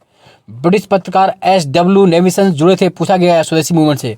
ब्रिटिश पत्रकार एस.डब्ल्यू. नेविसन जुड़े थे किससे, स्वदेशी आंदोलन से जुड़े थे। भारत की प्राचीन कला परंपराओं को पुनर्जीवित करने के लिए Indian society of oriental art की स्थापना की थी रविन्द्रनाथ टैगोर ने, पूछा गया क्वेश्चन है। Indian society of oriental art के फाउंडर रविन्द्रनाथ टैगोर। भारतीय राष्ट्रीय कांग्रेस के 1905 के बनारस अधिवेशन का अध्यक्ष कौन था, गोपाल कृष्ण गोखले। 1906 में 1906 में कलकत्ता कांग्रेस अधिवेशन की अध्यक्षता किसने की, दादा भाई नौरोजी ने की। किसने की, दादा भाई नौरोजी ने। 18 वर्ष की आयु में स्नातक, 20 वर्ष की आयु में प्रोफेसर तथा सुधारक के सह संपादक, 25 वर्ष की आयु में सार्वजनिक सभा और प्रांतीय सम्मेलन के मंत्री, 29 वर्ष की आयु में राष्ट्रीय कांग्रेस के मंत्री, 31 वर्ष की आयु में महत्वपूर्ण रॉयल कमीशन के समक्ष अग्रणी प्रवाह, 34 वर्ष की आयु में प्रांतीय विधायक, 36 वर्ष की आयु में इंपीरियल विधायक, 39 वर्ष की आयु में भारतीय राष्ट्रीय कांग्रेस के अध्यक्ष, एक देशभक्त जिससे महात्मा गांधी ने स्वयं अपना गुरु माना है, वो कौन व्यक्ति है, गोपाल कृष्ण गोखले के लिए, जिन्होंने 1905 में भारत सेवक समाज की स्थापना की थी। कांग्रेस ने स्वराज प्रस्ताव वर्ष 1905 में पारित किया। प्रस्ताव का उद्देश्य था स्वशासन सुनिश्चित करना। स्वराज को बतौर राष्ट्रीय मांग के रूप में सबसे पहले किसने रखा, दादा भाई नौरोजी ने। कांग्रेस के मंच से भारतीय राष्ट्रीय कांग्रेस के जित अधिवेशन में पहली बार स्वराज शब्द का प्रयोग किया गया 1906 कलकत्ता अधिवेशन में दादा भाई नौरोजी के द्वारा। स्वराज शब्द का सर्वप्रथम प्रयोग किया दयानंद सरस्वती ने। भारत में ग्रेट ओल्ड मैन किसे कहते हैं, दादा भाई नौरोजी को। भारत के वयोवृद्ध नेता, the great old man, the hope of India, Dada Bhai Naoroji को। दादा भाई नौरोजी विषय में क्या क्या सत्य है, उन्होंने poverty and un British rule in India नामक पुस्तक लिखी थी, सही है। उन्होंने गुजराती के प्रोफेसर के रूप में यूनिवर्सिटी कॉलेज लंदन में कार्य किया था, भी सत्य है। उन्होंने मुंबई में महिला शिक्षा की नींव रखी, सभी पॉइंट सत्य हैं। और भी कुछ सत्य हैं इनके विषय में देख लीजिए। वो पहले भारतीय थे जो एल्फिस्टन कॉलेज मुंबई में गणित और भौतिकी के प्रोफेसर नियुक्त हुए। 1892 में उन्होंने ब्रिटिश पार्लियामेंट में एक सदस्य के रूप में नियुक्त किया गया। उन्होंने गुजराती पत्रिका राष्ट्र गोपतार का संपादन किया। ये सभी दादा भाई नौरोजी विषय में सत्य हैं। ब्रिटिश पार्लियामेंट में चुना जाने वाला प्रथम भारतीय दादा भाई नौरोजी किस पार्टी से थे, उदारवादी दल से। पूछते हैं आपसे, एक बार आया था आरओ में, अनुदारवादी गलत था, उदारवादी दल से थे। किसके, उदारवादी। नरम दल और गरम दल के रूप में भारतीय राष्ट्रीय कांग्रेस का विभाजन हुआ कब? सूरत अधिवेशन 1907 में कांग्रेस का विभाजन कब हो गया? 1907 सूरत कांग्रेस के 23वें सेशन में गरम दल नरम दल अलग हो गए। 1907 के भारतीय राष्ट्रीय कांग्रेस के सूरत के वार्षिक अधिवेशन के अध्यक्ष कौन थे? आर.बी. घोष। कौन थे 1907 के अध्यक्ष? आर.बी. घोष सूरत में। भारतीय राष्ट्रीय कांग्रेस के वर्ष 1966 में विख्यात कलकत्ता अधिवेशन में 4 संकल्प पारित किए गए थे। सूरत में 1907 में कांग्रेस के अगले अधिवेशन में इन चारों संकल्प स्वीकार करने अथवा उन्हें अस्वीकार करने के प्रश्न में कांग्रेस विभाजन हो गया। इन संकल्प में जो नहीं था कौन था? बंगाल विभाजन रद्द करना ही था और अंततः ये विभाजन कांग्रेस का भी हो गया। भारतीय राष्ट्रीय कांग्रेस का प्रथम विभाजन कब हुआ? 1907 में हुआ। सूरत कांग्रेस विभाजन का नेतृत्व किसने किया? तिलक ने। वर्ष 1907 में सूरत में भारतीय राष्ट्रीय कांग्रेस विभाजन का मुख्य कारण क्या था? अंग्रेजी सरकार के साथ नरम पंथियों की वार्ता करने की क्षमता के बारे में चरम पंथियों में विश्वास का अभाव। अब बात करते हैं मुस्लिम लीग की गठन। सर सैयद अहमद खान, सर मोहम्मद इकबाल, आगा खां तथा नवाब सलीमुल्लाह खान में से ऑल इंडिया मुस्लिम लीग की स्थापना किसने की थी? नवाब सलीमुल्लाह खान ने। आप जानते हैं 30 दिसंबर 1906 को, कब? 30 दिसंबर 1906, 30 दिसंबर 1906 को ढाका में नवाब सलीमुल्लाह खान, नवाब मोहसिन मुल्क और वकार उल मुल्क ने मिलकर मुस्लिम लीग की स्थापना की। तो संस्थापक अध्यक्ष कौन थे? नवाब सलीमुल्लाह खान। कौन कौन थे? सलीमुल्लाह खान, वकार उल मुल्क, मोहसिन मुल्क। ढाका 30 दिसंबर 1906 को मुस्लिम लीग की स्थापना हुई। कहाँ पर? ढाका में। संस्थापक अध्यक्ष कौन था? याद रखिएगा, कभी गलत नहीं करना है। अगर आपसे पूछे 1906 का संस्थापक अध्यक्ष था तो आपका आंसर क्या होगा? नवाब सलीमुल्लाह खान ही करना है, कोई डाउट नहीं है। मुस्लिम लीग का प्रथम अध्यक्ष था तो भी आप यही करेंगे। अब प्रथम अध्यक्ष कौन चुना गया? तो बाद में आगा खां चुने गए थे। 1907 में मुस्लिम लीग का वार्षिक अधिवेशन कहाँ हुआ? कराची में हुआ। लीग ने कांग्रेस के मुस्लिम जनता के साथ मिलकर उद्देश्य पूर्ति लगाने के अधिकार को मना कर दिया, ये सत्य है। व्यवसाय अधिकार के लिए मुस्लिम का ये भी गलत है। तो ए सत्य है परंतु आर गलत है। भारतीय स्वाधीनता संघर्ष के संदर्भ में क्या सत्य है? हकीम अजमल खान राष्ट्रवादी तथा चरमपंथी अहरार आंदोलन शुरू करने वाले नेताओं में से एक थे। भारतीय राष्ट्रीय कांग्रेस के संगठन के समय सर सैयद अहमद खान इसका विरोध किया, यह भी सत्य है। मौलाना बरकतुल्लाह और मौलाना अब्दुल्ला सिंधी काबुल में भारत की अंतकालीन सरकार का गठन करने वाले एक थे। दोनों पॉइंट, ये सभी पॉइंट सत्य हैं।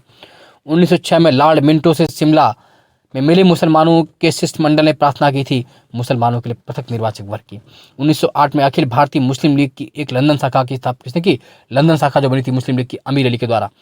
मार्ले मिंटो सुधार बिल कब पास की? 1909। और मार्ले मिंटो ने देश का सत्यानाश भी किया। 1909 के इंडियन काउंसिल एक्ट में व्यवस्था की गई थी सांप्रदायिक प्रतिनिधित्व की, जो कम्युनिज्म शुरू हुआ 1909 में। सही वास्तव में जिन्ना ने, राजेंद्र प्रसाद ने कहा था कि वास्तव में भारत विभाजन 1909 के दम पर ही हुआ है ना।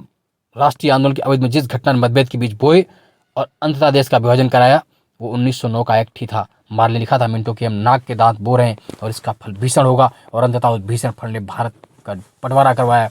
राजेंद्र प्रसाद को कहना पड़ा कि भारत के बंटवारा का वास्तविक जनक 1909 के मार्ले मिंटो सुधार ही थे। तो सुधार तो इसे हम नहीं कह सकते, सुधार की जगह सत्यानाश करने वाले पॉइंट थे। सबसे पहले मुस्लिम को अलग प्रतिनिधित्व किसने दिया? 1909 के मार्ले मिंटो सुधार ने।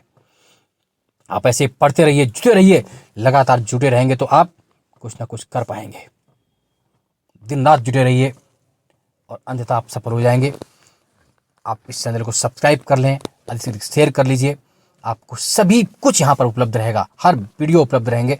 आप पहले वाले वीडियो भी देख लीजिए और नई भर्ती, नई वैकेंसी, कट ऑफ कैसे, सब कुछ आपको यहाँ पर मिलेगा। आप लोगों का स्नेह मुझ पर लगातार बना है, उसके लिए आप सभी धन्यवाद, साधुवाद के पात्र हैं। और अधिक से अधिक शेयर करिए, जहाँ तक हो सके इस चैनल को बढ़ाइए और फ्री ऑफ कॉस्ट आप सबकी तैयारी इसमें की जाएगी। आप लोगों का मुझ पर विश्वास है, इस बात के लिए मैं आप सबका आभारी हूँ, और जिनका नहीं भी विश्वास उनका मैं विशेष आभारी हूँ, क्योंकि निंदा करने वाले ही आपको आगे बढ़ने की प्रेरणा देते हैं। निंदक ने रे राखी आंग कुटी छबाए, बिन पानी साबुन निर्मल करे सुभाए। किसी ने ठीक ही कहा कि निंदा करने लोग है ना। तो अधिक से अधिक इसको शेयर करिए, लाइक कीजिए, सब्सक्राइब कीजिए। धन्यवाद। और ऐसे ही हम लोग सीरीज लाते रहेंगे, आधुनिक भारत एक एक करके, लगभग है ना पूरा आधुनिक भारत हम लगभग 2 से 3 वीडियो में समाप्त करने का प्रयास करेंगे। उसके बाद मध्यकालीन भारत, उसके बाद फिर भूगोल, पॉलिटी, सबकी कक्षाएं आपको निःशुल्क यहाँ पर मिलेंगी। लगे रहिए, तब तक के लिए जुड़े रहिए। आप सभी का धन्यवाद।